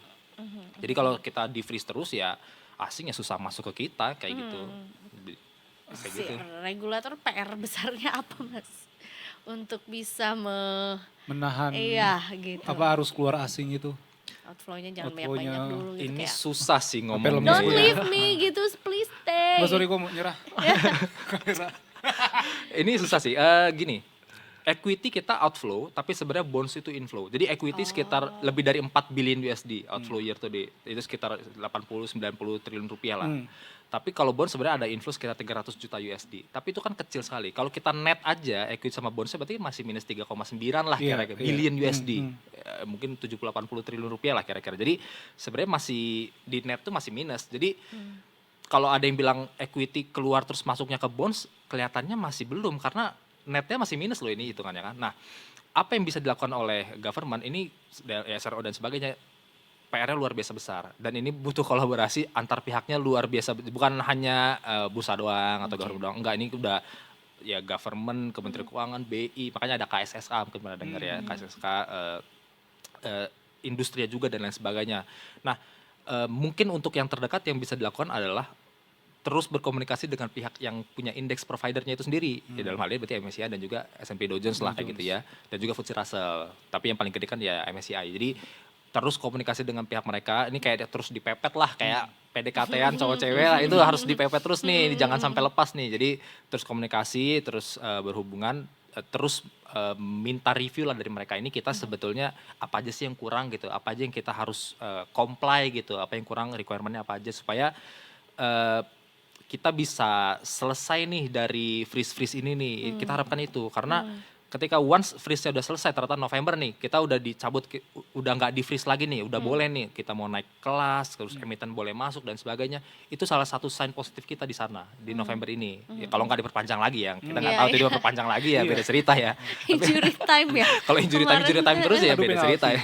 Tapi kalau November ternyata kita mending tidak kalau lagi. kita bisa adu penalti, kan nggak bisa ngomongin, kita nungguin aja. Tapi kalau kita November ternyata udah oke nih, Indonesia kamu udah boleh nih di unfreeze kayak gitu. Nah, itu jadi salah satu momen turnaround kita lah, untuk kita bisa nanti pelan-pelan outflow-nya berkurang, kemudian asing mulai ngelirik lagi, terus emiten kita di indeks mungkin udah mulai ada bertambah satu demi satu kayak gitu. Mungkin itu salah satunya sih. Iya sih. Gue sebenarnya nggak mau nanya ini Mas, tapi nomor 5 pertanyaannya Mas. Lampu bisa dimatiin dikit nggak? Biar dramatis Biar drama. gitu ya, disorot gitu, gimana Kak? Ini megang apa? Ceritanya lampu. Kayak mau nombok, kayak mau slam dunk. Jika pada akhirnya Mas Revo, Indonesia benar-benar turun status menjadi frontier market, Tidak. apa dampaknya Mas buat IHSG kita? Kalau misalnya ya jangan sampai Janganlah. jalik lah. Ada salah satu perhitungan dari global institution juga yang menyampaikan potensi outflow kita belasan billion USD, which is kalau kita konvert ke rupiah itu sekitar 220 triliun rupiah asing keluar dari kita. Tadi saya sampaikan year to date itu kita hampir 90 T, ini 220, berarti kali 2,5 mungkin ya, 2,5 kali, itu bisa langsung dalam sekejap tuh keluarnya. Jadi gede banget, literally gede banget, kalau emang kita benar-benar turun ke frontier market. Cuma memang kita harapkan tidak, dan kalau kita lihat dari apa yang sudah dilakukan oleh government SRO dan lain sebagainya, kelihatannya agak unlikely lah. Kita coba ngobrol dengan beberapa pihak pun, memang probability itu tetap ada ya. Meskipun memang kelihatannya agak kecil untuk ke sana, karena kita lihat salah satu negara yang memang ada di frontier market yang gede lah gitu, itu adalah Vietnam. Sementara untuk kita bicara simpelnya aja lah, Vietnam dengan Indonesia by GDP kita jauh lebih gede loh, kita G20 loh by the way. Iya. Kita G20, terlepas memang kita bukan top 10-nya, kita Iya mungkin sih. berapa belas lah gitu, mungkin 15 ke bawah, tapi tetap kita G20, Vietnam tuh enggak loh. Kemudian secara ya size ekonomi, memang pertumbuhan ekonomi kita kalah ya, kita ya 5%, dia bisa 8% kalau Iya, kita lihat kemarin di sampai ya 8%. 8% kan, memang bedanya di situ. Cuma kita lihat secara size ekonominya jauh loh, kita ekonomi kita jauh lebih gede lah gitu. Jadi memang kalau kita compare negara yang memang terbesar lah di frontier market aja segitu, masa kita sebanding dengan itu, kelihatannya sih agak enggak lah kasarnya gitu. Jadi memang harusnya sih enggak sampai kita turun ke frontier market ya. Tapi kalau terjadi itu potensi outflow dari asing sekitar 220 triliun rupiah. Kemudian juga, nah yang kita khawatirkan adalah untuk bisa naik itu susah loh. Let's say turun nih, untuk naik ini, waduh effortnya lebih berdarah-darah lagi untuk kita bisa naik lagi ke emerging market lagi lah kayak gitu. Jadi saya rasa ini akan sangat all out banget ya untuk semua pihak ya, untuk bisa mempertahankan kita tetap di emerging market. Wah kacau banget nih, ISG mungkin udah bisa berapa tuh kalau benar-benar ke frontier market, dia 3.000 bisa. sangat mungkin. Kalau Jangan dong. ya 4.000 3.000 possible banget kalau emang kita ke FM ya. Jangan sampai itu Jangan terjadi. sampai, FM enggak sih. Jangan sampai. Harusnya enggak lah. Tetap semangat. Semangat pagi. Jadi sorry. Itu lebih ke eho ya. Lebih ke ma. Oke deh. Buat investor retail yang kemarin, tapi sebenarnya juga udah mulai banyak kok yang cukup bersuara juga gitu, ketika kayak ya lo miss the opportunity untuk serok-serok kemarin gitu, sekarang ya mungkin udah berangsur-angsur lagi juga gitu, tapi tetap pasti banyak juga yang apa ya, yang kemudian harus membuka matanya lebih lebar lagi kayak ini tuh peluang untuk apa sih sebetulnya juga. Nah mungkin Mas Revo bisa kasih gambaran apakah sebetulnya nggak ada salahnya untuk keluar dari pasar juga, atau mungkin sebetulnya lebih selektif mungkin kali ini. Jadi ada dua tipe, apakah dia panjang, investor panjang, atau dia trading pendek lah gitu. Mungkin scalping, day trader kayak gitu-gitu ya. Kalau dia memang panjang,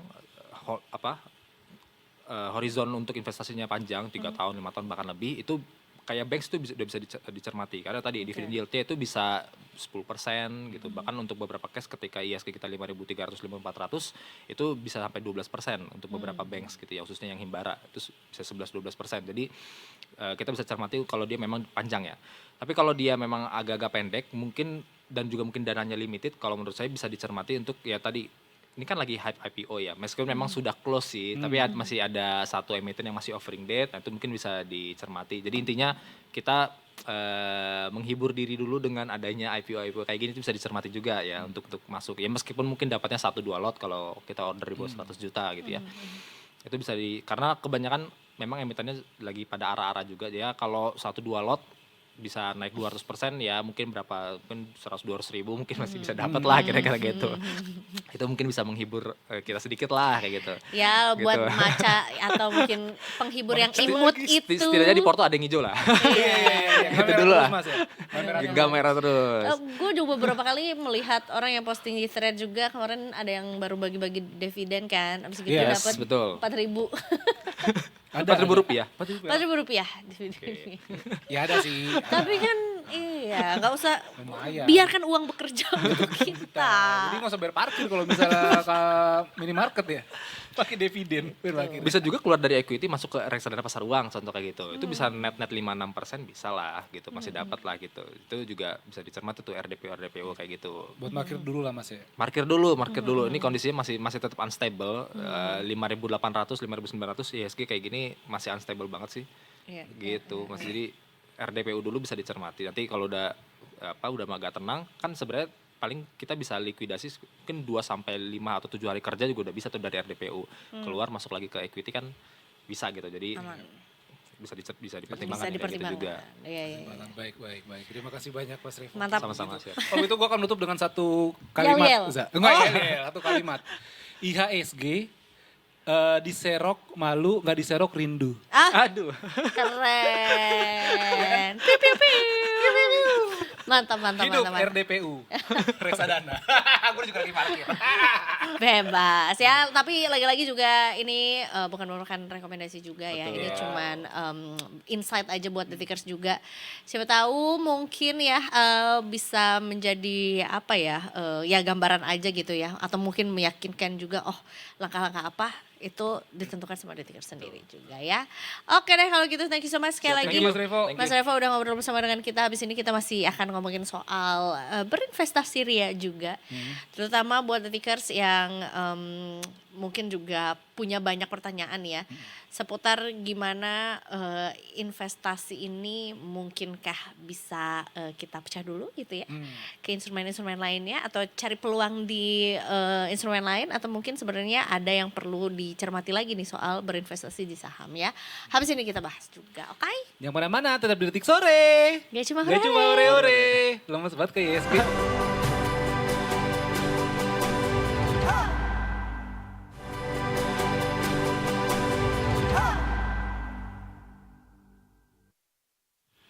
Welcome back to Detik Sore. Enggak cuma hore-hore. Masih cukup segar juga ingatan kita di mana ada rentetan gitu ya, hari-hari di mana terjadinya blackout alias pemadaman listrik juga, terutama di daerah Sumatera. Dan kemudian ada beberapa temuan juga yang mengindikasikan bahwa sebetulnya ada kemungkinan keterlibatan gitu ya, atau adanya korupsi juga di bidang batu bara yang akhirnya mengakibatkan blackout tersebut gitu di Pulau Sumatera. Nah, karena sekarang juga sebetulnya sedang ada penyelidikan lebih lanjut, termasuk sedang terjadi juga penggeledahan di 2 lokasi yang diduga ini menjadi tempat pencuciannya lah ya, atau terjadinya Money laundering. tindak korupsi tersebut. Iya, kita akan telusuri lebih dalam lagi mengenai seperti apa penyelidikan yang sedang berlanjut juga, termasuk penggeledahan yang sedang berlangsung pada sore hari ini ya. Kita berjumpa bersama dengan reporter dari Detikom juga, ada Ori. Selamat sore, Mas Ori. Selamat sore, Ori. Selamat sore dari Brazil. Mas Ori melaporkan sepertinya dari salah satu lokasi gitu ya yang dilakukan penggeledahan, di mana lokasi ini diduga kuat juga menjadi tempat terjadinya lah ya, tempat terjadinya tindak korupsi ataupun juga tindak tindak korupsi yang mengakibatkan atau terhubung dengan adanya korupsi di batubara begitu ya. Mungkin bisa diceritakan dulu seperti apa temuan yang didapatkan dan kemudian apa yang sebetulnya sekarang terjadi juga. Ya, selamat sore.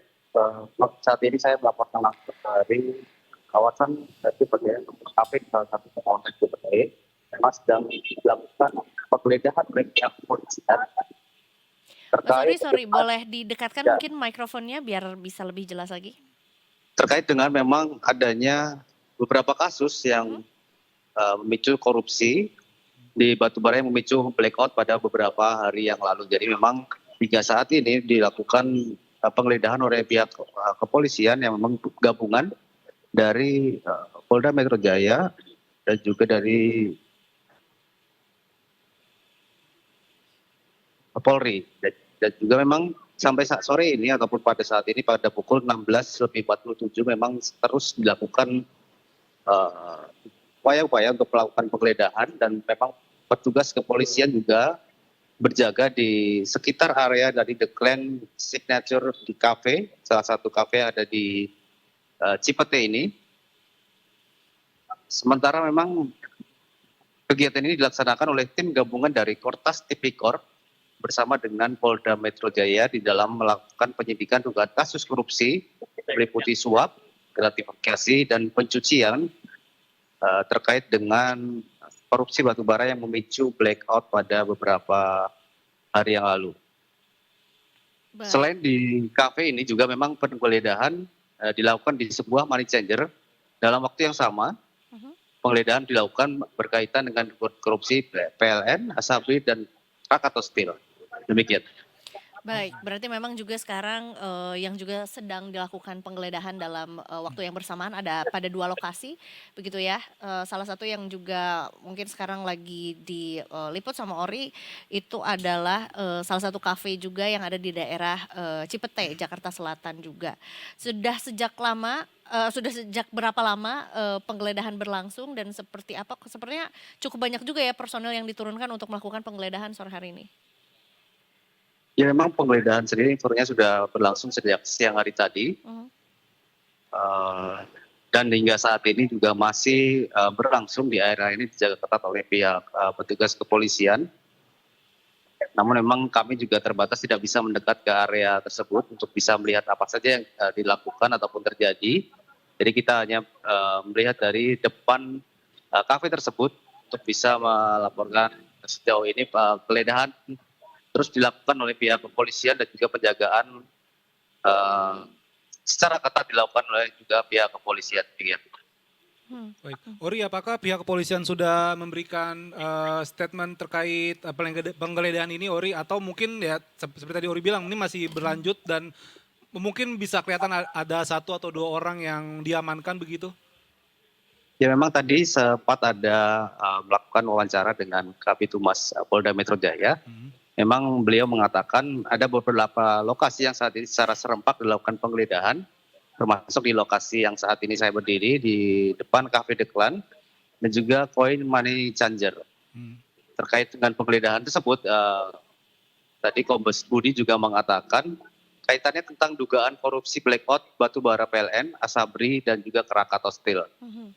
Ini juga merupakan atensi dari Presiden Prabowo Subianto untuk bisa menjadi perhatian dari kepolisian untuk pengungkapan penyidikan terkait dengan tindak pidana korupsi. Baik. Lalu juga rangkaian penggeledahan ini masih dalam penyidikan dan mencari mengumpulkan barang bukti untuk pemenuhan dalam proses penyidikan. Demikian. Ya, karena memang juga ya salah satu pertanyaannya adalah apakah hubungannya gitu ya dua lokasi ini, yang satu dalam bentuk kafe gitu dan satunya lagi adalah Money changer. Iya, money changer juga gitu dengan kasus dugaan korupsi yang terjadi. Ya, Pak.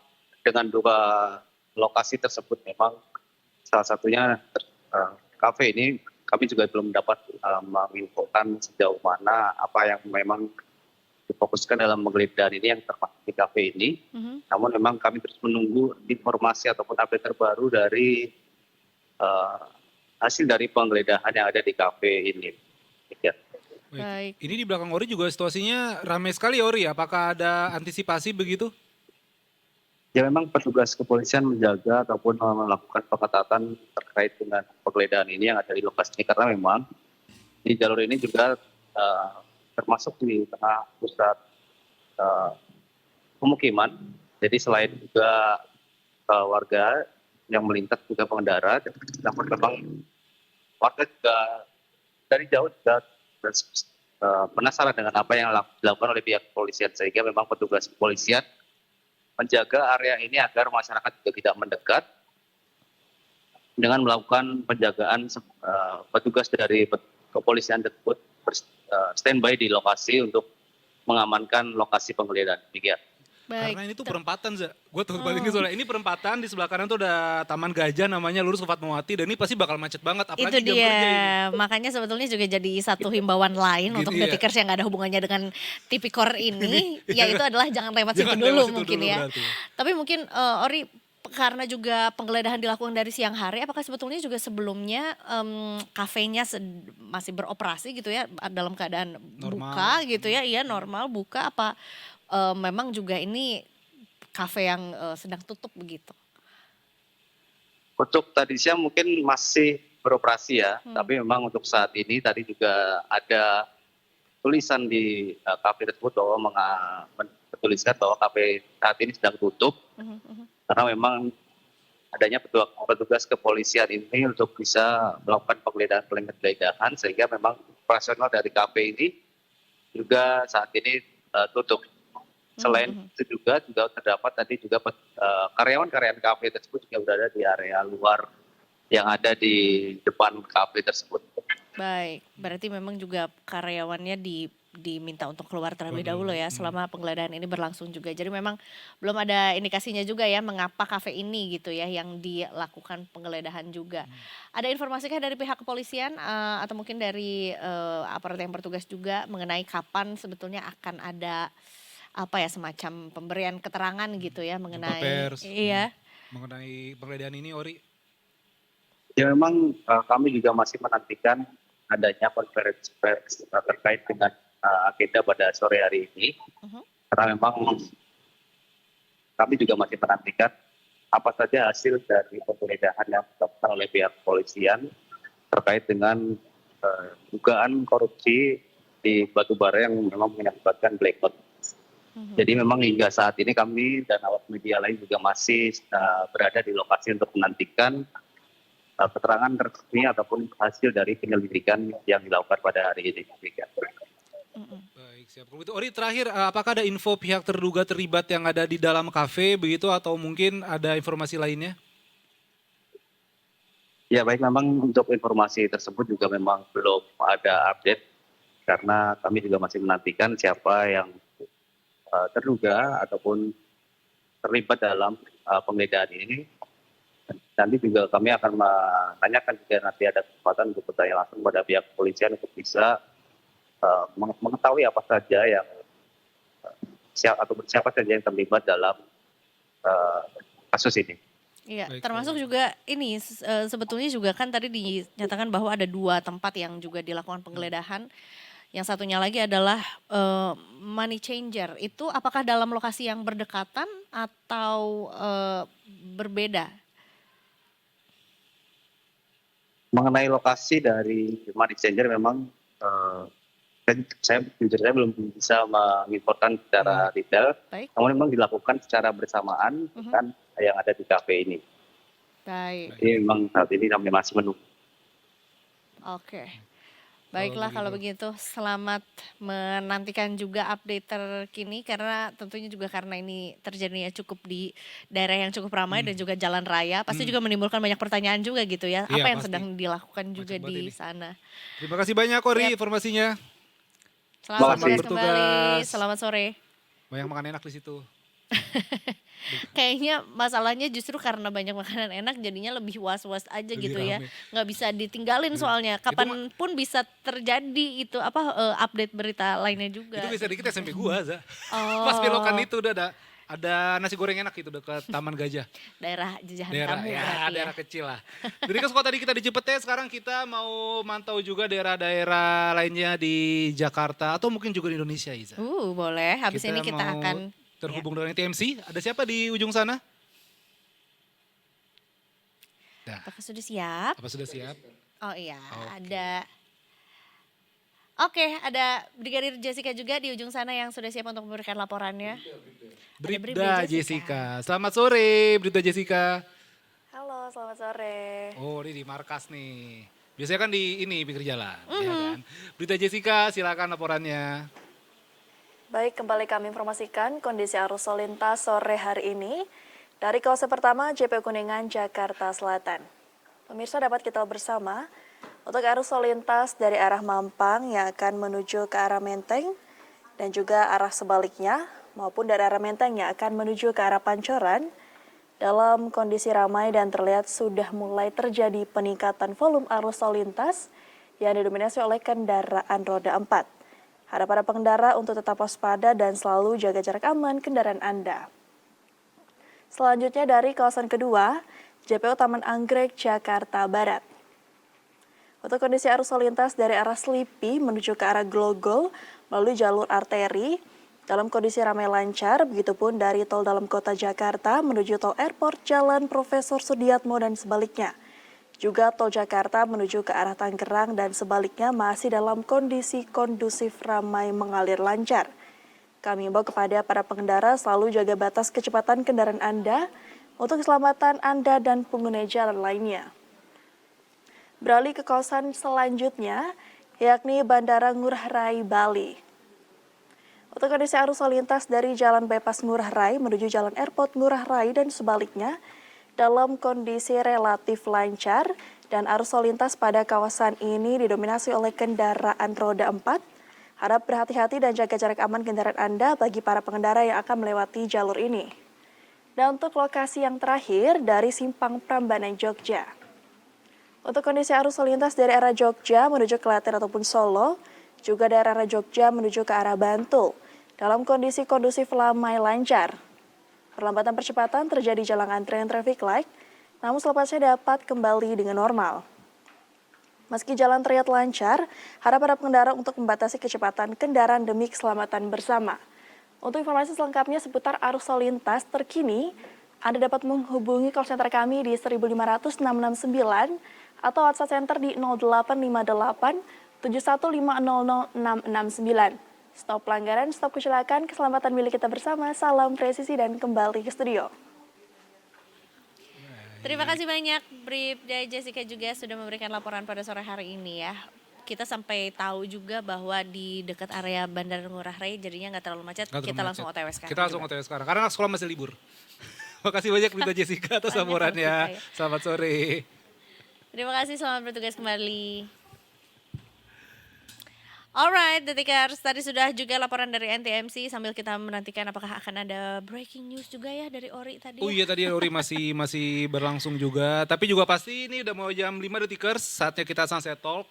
Dan kali ini Sunset Talk Iza, tadi kita ngomongin soal MSCI, terus S&P Dow Jones ya kan. Ya lebih ke teknisnya lah. Ya, Dan sekarang nanti di Sunset Talk kita akan ngomongin soal retailnya. betul. Soal diri gue sendiri yang mau curhat. Mau curhat, mau konsultasi juga itu gitu dia, ya, bisa, ngobrol-ngobrol. Tapi yang jelas mungkin juga Detikers biar nggak salah langkah juga ya. Sebagai seorang investor harus kayak gimana mungkin ya, butuh insight lebih panjang lagi, lebih terang lagi. Nanti habis ini kita akan bahas bersama-sama ya. Jadi jangan kemana-mana, tentunya masih di Detik Sore. Nah, cuma hore-hore. Tadi di sini.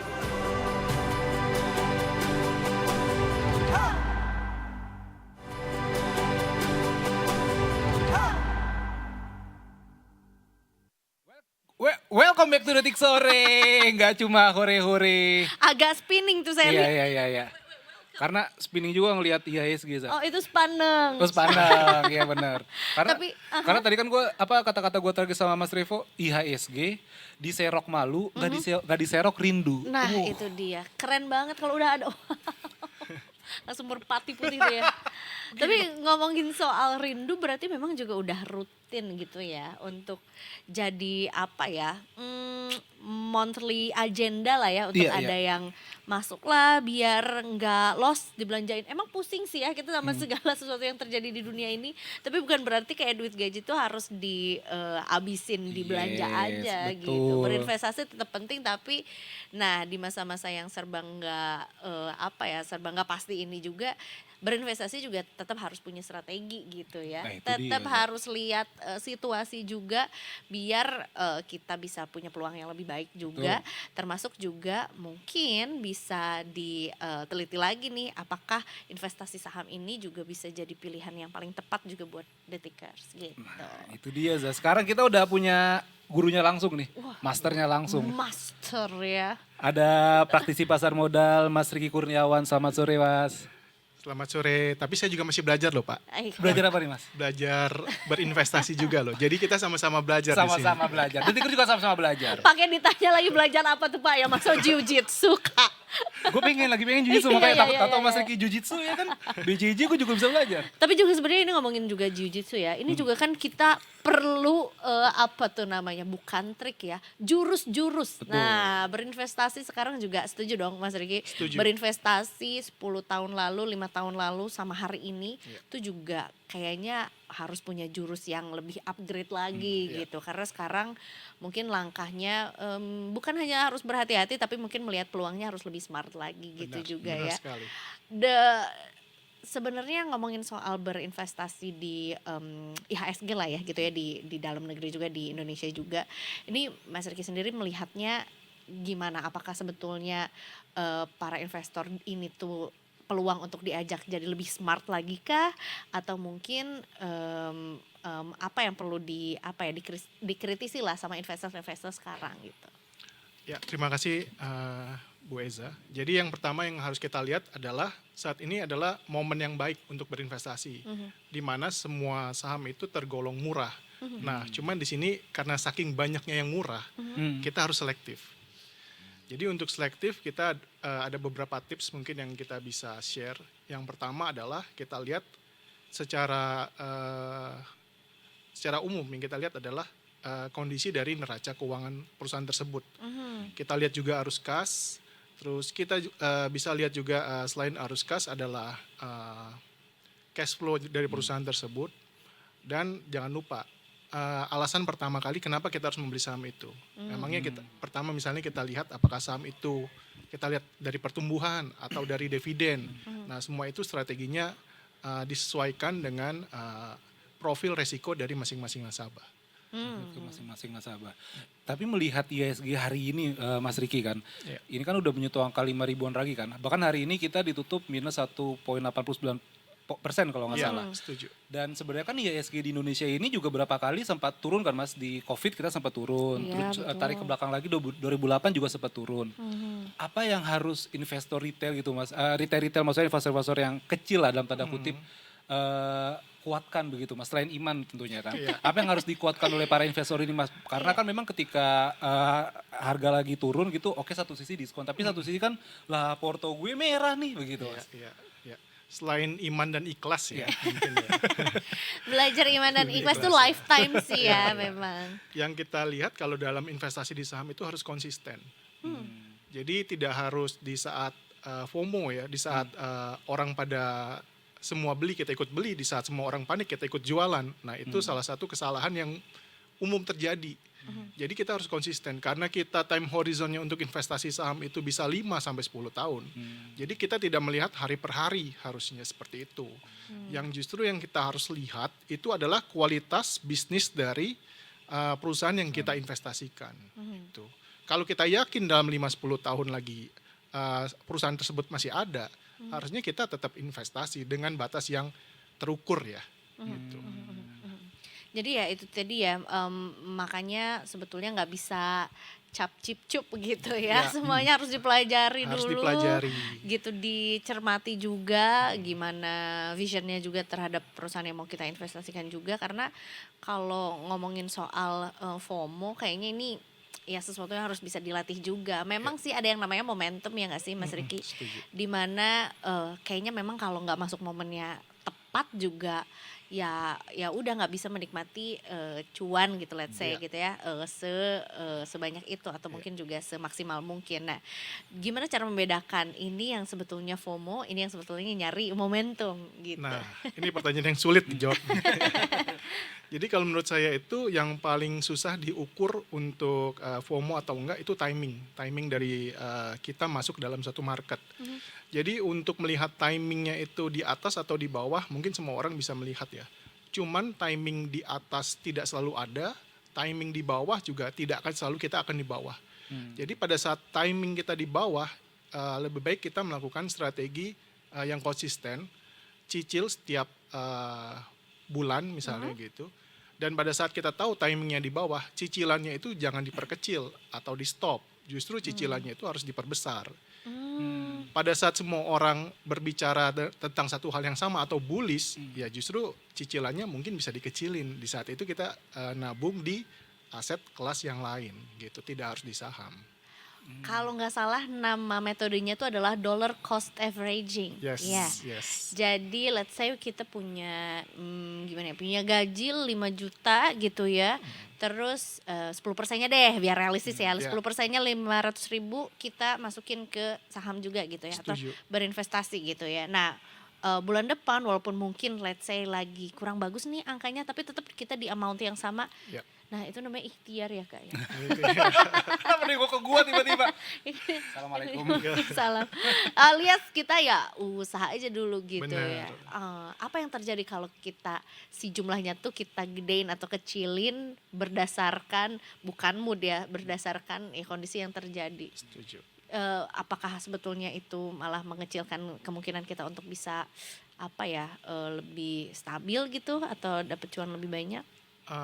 Kalau kita lihat ya, yang terjadi itu mungkin bukan stabil, tapi kita akan membangun satu portofolio yang lebih tahan terhadap semua kondisi, baik kondisi baik ataupun buruk.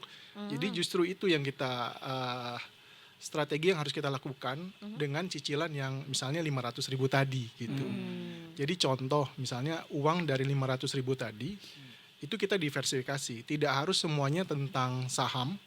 Kita bisa beli aset kelas lain, misalnya emas misalnya, atau tabungan, atau obligasi, ataupun kalaupun saham, semuanya itu tidak harus tentang saham-saham yang kita lihat bagus. Kita bagi lagi, saham-saham yang fundamentalnya bagus, plus mungkin adalah saham-saham yang diuntungkan dari kondisi dari global ataupun domestik saat ini, dari kebijakan-kebijakan yang ada.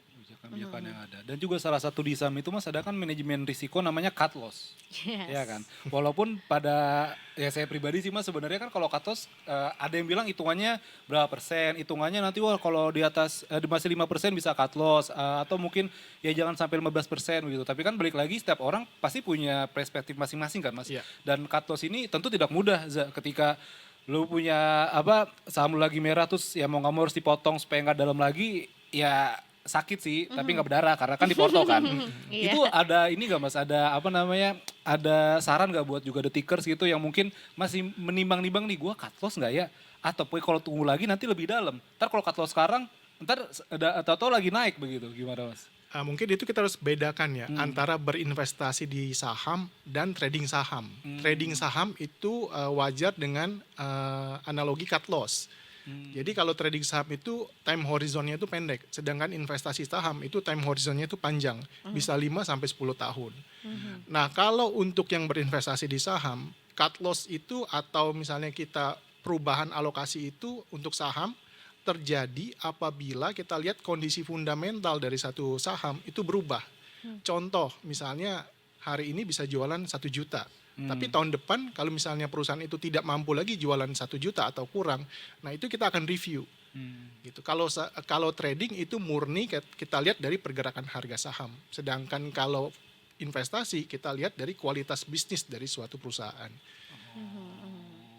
Makanya sebenarnya perlu di ini ya, berkaca dulu. Jadi kan sebetulnya tuh yang mana tuh ya, jenis investornya yang mana, apakah yang jangka panjang maupun jangka pendek. Termasuk juga ini ya, kayaknya bukan mental bagus atau enggak, tapi maksudnya ya mental yang harus disiapkan ketika menjadi investor jangka panjang dan juga jangka pendek sebetulnya juga berbeda ya. Setuju. Apa yang perlu dibahas nih soal mental ini, kayaknya gue masih investor jangka pendek aja deh gitu, atau trading misalnya. Kapan kita trading atau kapan kita investasi? Yang pertama itu kalau kita lihat kita ada nggak kebutuhan jangka pendek? Posnya udah ada belum? Kalau misalnya posnya untuk kebutuhan jangka pendek udah ada, sehingga pada saat misalnya harga saham turun saya tidak harus menjual, artinya saya siap untuk berinvestasi. Tapi kalau misalnya saya ada kebutuhan jangka pendek, saya harus cocokkan dengan investasi jangka pendek yang volatilitasnya rendah. Misalnya ke tabungan tadi, atau obligasi, reksadana, gitu.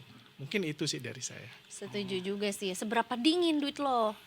Seberapa, Tapi ini seberapa joke. dalam kantong lu. Nah, Iya. seberapa dalam kantong lo, bener Mas Riki. Uang dingin gue udah panas. Nah, kalau soal jokes yang itu, katanya ada yang bilang juga kayak, aduh kalau gini terus duit dingin gue jadi keringet dingin gitu. Nah, berarti sebetulnya ada ada yang kurang match nih Iya, gitu mismatch ya. di time horizonnya ya beda ya. Tapi kan juga melihat ISG belakangan ini mas, tahun belakang ini ya, bahkan ya mungkin kalau cerita gue sebenarnya dulu menabung saham itu ketika market lagi tinggi, lagi 10.000 tuh mas, 10.000 kayak wah even monkey can make money. Keren. Ya kan betul kan mas? Setuju, Iya kan? setuju. Ibaratnya lo naruh apapun lu pasti cuan gitu. Tapi ketika itu setahun belakangan ini kan dari yang saham Kong lo gede tau semuanya turun, MSCI, S&P Dow Jones, bla bla bla turun. Terus kayak rasanya apa gue udahan aja ya di sini ya, kayak maksudnya ya mungkin tadi kalau Mas Riki bilang kan kita investasi jangka panjang atau jangka pendek, tapi kan tetap mas ketika kita kan manusia mas ya, hati itu kan organ yang paling lemah. Ya kan? Apa Bahkan iya? Tuhan itu kan membolak-balikan hati kan. Bener. Ini panjang banget kita omongan hari ini. Terlalu filosofis Mas. Iya, tapi apakah itu membuat sebagai Mas Riki juga sebagai praktisi begitu mas, apa yang Mas Riki lihat di masyarakat sekarang mas, apakah masyarakat pada nge-hold saham atau mungkin juga makin banyak yang menyerok di tengah asing lagi pada keluar semua nih? Ya. Justru kalau kita lihat di sinilah titik iman kita diuji ya sebenarnya gitu ya. Jadi kalau kita lihat siklusnya, yang pertama kali itu adalah kita lihat ada ketidakpastian yang tinggi. Iya. Ketidakpastian yang tinggi akan menyebabkan volatilitas saham yang tinggi. Akibat dari volatilitas saham yang tinggi, valuasi saham itu mengalami penurunan. Nah, mungkin kita berada di titik ini saat ini. Gitu. Pada saat saham mengalami penurunan, kita mungkin investor yang rasional melihat harga udah terlalu murah. Di saat itu, kita akan mulai berinvestasi lebih banyak. Mungkin kita berada di saat ini. Mungkin ya. Dan pada saat itu, kepercayaan akan kembali pulih, harga akan kembali naik. Apabila kita keluar pada saat valuasi lagi di bawah, secara historis, return yang paling maksimal pada saat volatilitas tinggi, itu kita tidak akan nikmati. Karena kita keluar pada saat volatilitas saat sedang tinggi dan harga saham sedang di bawah. Berarti patut dinanti siapa yang ketawa terakhir. Nah, masalahnya ini udah ketawa duluan nih. Ini ketawa nggak tahu mau ngapain. Artinya masih banyak harapan lah. Masih ada banyak harapan juga buat detikers yang pintar-pintar mencari peluang juga, punya bukan meluangkan, memang memberikan waktunya juga untuk melakukan riset lebih dalam lagi juga. Setuju. Gitu ya, melihat juga profil perusahaannya atau emitennya juga yang mungkin juga tidak lagi-lagi kemakan goreng-gorengan lah gitu ya kan, kebanyakan gorengan juga nggak baik lah. Itu dia. Tapi termasuk sekarang kita ngomongin sektor deh gitu, bahwa sekarang kan dengan segala kondisi geopolitik yang ada, akhirnya juga ya ada yang memang menguntungkan untuk beberapa sektor, ada yang memang juga kayak kita tinggalkan dulu perlahan gitu ya si sektor ini juga. Ada yang mungkin juga perlu diperhatikan nggak sih soal ini? Kalau kita lihat secara umum, kondisi kita untuk IHSG big cap kita itu valuasinya sangat menarik. Jadi kalau kita lihat dividen aja misalnya seperti mungkin BRI, BCA, dividennya udah 10%. Jadi kalau kita compare dengan deposito mungkin yang sekitar 5% atau 6%, ya lebih baik kita naruh investasi kita itu di bank besar saat ini. Karena dividen per tahun bisa 10%. Terus yang kedua, kita lihat ada opportunity di komoditas, misalnya di harga emas misalnya gitu. Jadi kalau harga emas tahun yang lalu mungkin di sekitar 2.400 sampai 3.000. Per hari ini walaupun turun dari 5.000 ke 4.000, toh masih lebih tinggi dibandingkan dengan tahun lalu. Terus kita lihat juga harga rupiah kita dengan dolar. Saat ini dolar 18.000. Jadi mungkin kita bisa investasikan sebagian alokasi saham kita itu ke perusahaan-perusahaan yang menghasil dolar. Misalnya seperti perusahaan-perusahaan CPO, perusahaan-perusahaan komoditas, pulp and paper, seperti itu. Mungkin di situ yang akan diuntungkan dari kondisi yang volatile saat ini. Menarik. Tapi juga wise man says Mas, katanya IHSG itu ketika dia menyentuh titik paling bawah, dia secara historis bakal selalu menyentuh titik paling atas. Dan itu selalu terjadi setiap masa begitu kan. Cycle-nya ada cycle-nya gitu ya. Dan apakah bisa dibilang kalau misalnya para investor ini IHSG pada akhirnya akan baik-baik saja? Bener gak sih Mas? Gue begini loh. Deg-degan. Saking deg-degan. Kalau saya tahu, saya mungkin sudah ini ya. Tapi saya rasa history will repeat itself sih. Tidak ada semua yang abadi. Ada titik terendah, pasti ada titik tertinggi. Ada penurunan, kita lihat juga akan ada opportunity di situ. Mungkin saat ini yang saya lihat bukan penurunan, tapi opportunity yang lebih besar daripada risiko. Walaupun mungkin waktunya yang harus jadi pertimbangan ya untuk masing-masing investor ya. Gitu. Karena ada dana dinginnya, ada yang sebentar, ada yang lama, kita enggak tahu ya. Kita kurang itu ya. Tergantung masing-masing iya. gitu, seberapa dingin dan seberapa panas gitu wangi juga. Ya, karena sekarang juga kan kecenderungannya memang lagi murah banget lah gitu ya, lagi diskon lah gitu. Tapi mana nih yang memang harganya murah atau ini jebakan murah? Ini juga sulit nih pertanyaan ini. Sulit ya. Karena saat ini semua murah nih. Itu dia. Jebakannya itu adalah pada saat yang lain ikut naik, apakah saham murah kita ikut naik juga nggak atau tetap di bawah nih? Kalau masih di bawah kan itu jebakan murah ya gitu ya.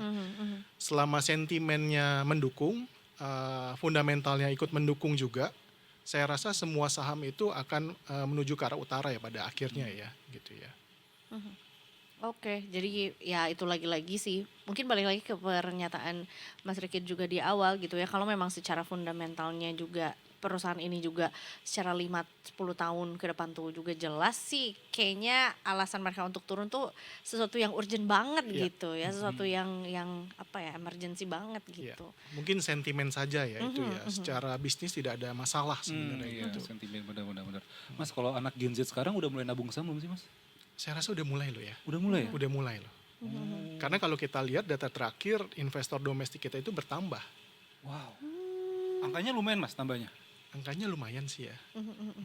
Jadi udah jadi bagian dari lifestyle lah ya. Benar. Gitu. Mungkin kita kaum millennials ini ya, apa tuh namanya, masuknya tuh perlahan gitu ya. Tapi gak ada kata terlambat, Zah. Itu dia. Iya kan, makanya masyarakat yang mau nabung pemerintahnya harus ini dong, bantuin ya kan. Karena memang sentimen kan juga banyak juga dari kebijakan juga kan. Betul, gitu. salah satunya. Itu Tapi tadi menarik juga kata Mas Riki kalau ini bukan penurunan tapi opportunity. Wah itu keren sih Mas, itu keren Mas. Itu gue dalam hati langsung, wah mau beli sekarang. Merasa dipuk-puk ya, ngerasa kalau kayak. Sabar ya. Iya lagi, aduh. Berarti Mas ini nih, mungkin juga apa ya, buat the tickers yang memang masih kayak, uang dinginnya jadi panas atau justru yang panasnya di hati gitu, apa yang bisa disampaikan sama Mas Riki juga biar ya jadi investor memang harus punya kesiapan tuh bukan cuma uang aja tapi mental juga. Saya rasa satu ya, untuk jadi investor itu kita harus melepaskan keterikatan emosional. Jadi investasi itu jangan pakai emosi. Investasi itu beneran berdasarkan data, berdasarkan riset yang sudah dilakukan sendiri Sehingga pada saat penurunan itu tidak ada yang disesali. Kita tahu kenapa kita beli pada saat itu, alasannya jelas. Gitu. Oke deh, Mas Riki terima kasih banyak sudah sharing sama kita juga di Detik Sore. Di mana Detikers sekarang juga belajar bahwa ya berinvestasi itu juga ya kesiapannya harus dicek juga di 360 lah ya. Uangnya udah siap belum, mentalnya udah siap belum, kondisi pasarnya lagi kayak gimana, termasuk emitannya misalnya atau sektornya, apakah ini momentum juga buat Detikers untuk bisa cari cuan. Nah itu kayaknya harus dicek dulu semuanya ya. Tapi bukan berarti apa tuh kondisi pasar lagi nggak menentu kita jadi berhenti berinvestasi juga ya. Betul gitu. itu dia. Karena setiap opportunity itu ada kesempatan kan. Kalau nggak ada Sama kesempatan ya bahasa Indonesia. dana umum. Monopoli dong. Mas Riki sekali lagi Dasar. terima kasih banyak Mas Riki. Oh ya Mas, kita punya tagline Mas. Kalau nanti misalnya aku sama Iza bilang Detik Sore, Mas Riki bilang nggak cuma hore-hore. Oke. Oke. Alright, Sekarang kita mau cabut. Detikers, itu dia, itu tadi Detik Sore hari ini ya, mudah-mudahan juga bisa memberikan insight juga dari semua yang kita sampaikan juga dari jam 3 sore tadi. Besok kita masih akan kembali menghadapi semi weekend ya, belum Oh weekend. iya, belum weekend, dikit lagi. Masih Kamis besok dan masih ada yang spesial juga esok hari ya. Sekarang waktunya Eiza Magfira untuk pamit dulu. Aifaran cabut, suruh kru yang segenap juga cabut. Kita ketemu besok di jam yang sama di Detik Sore. Nggak Nggak cuma hore-hore. Nggak cuma Hai, hore-hore, dadah. see you tomorrow. Ciao, obrigado.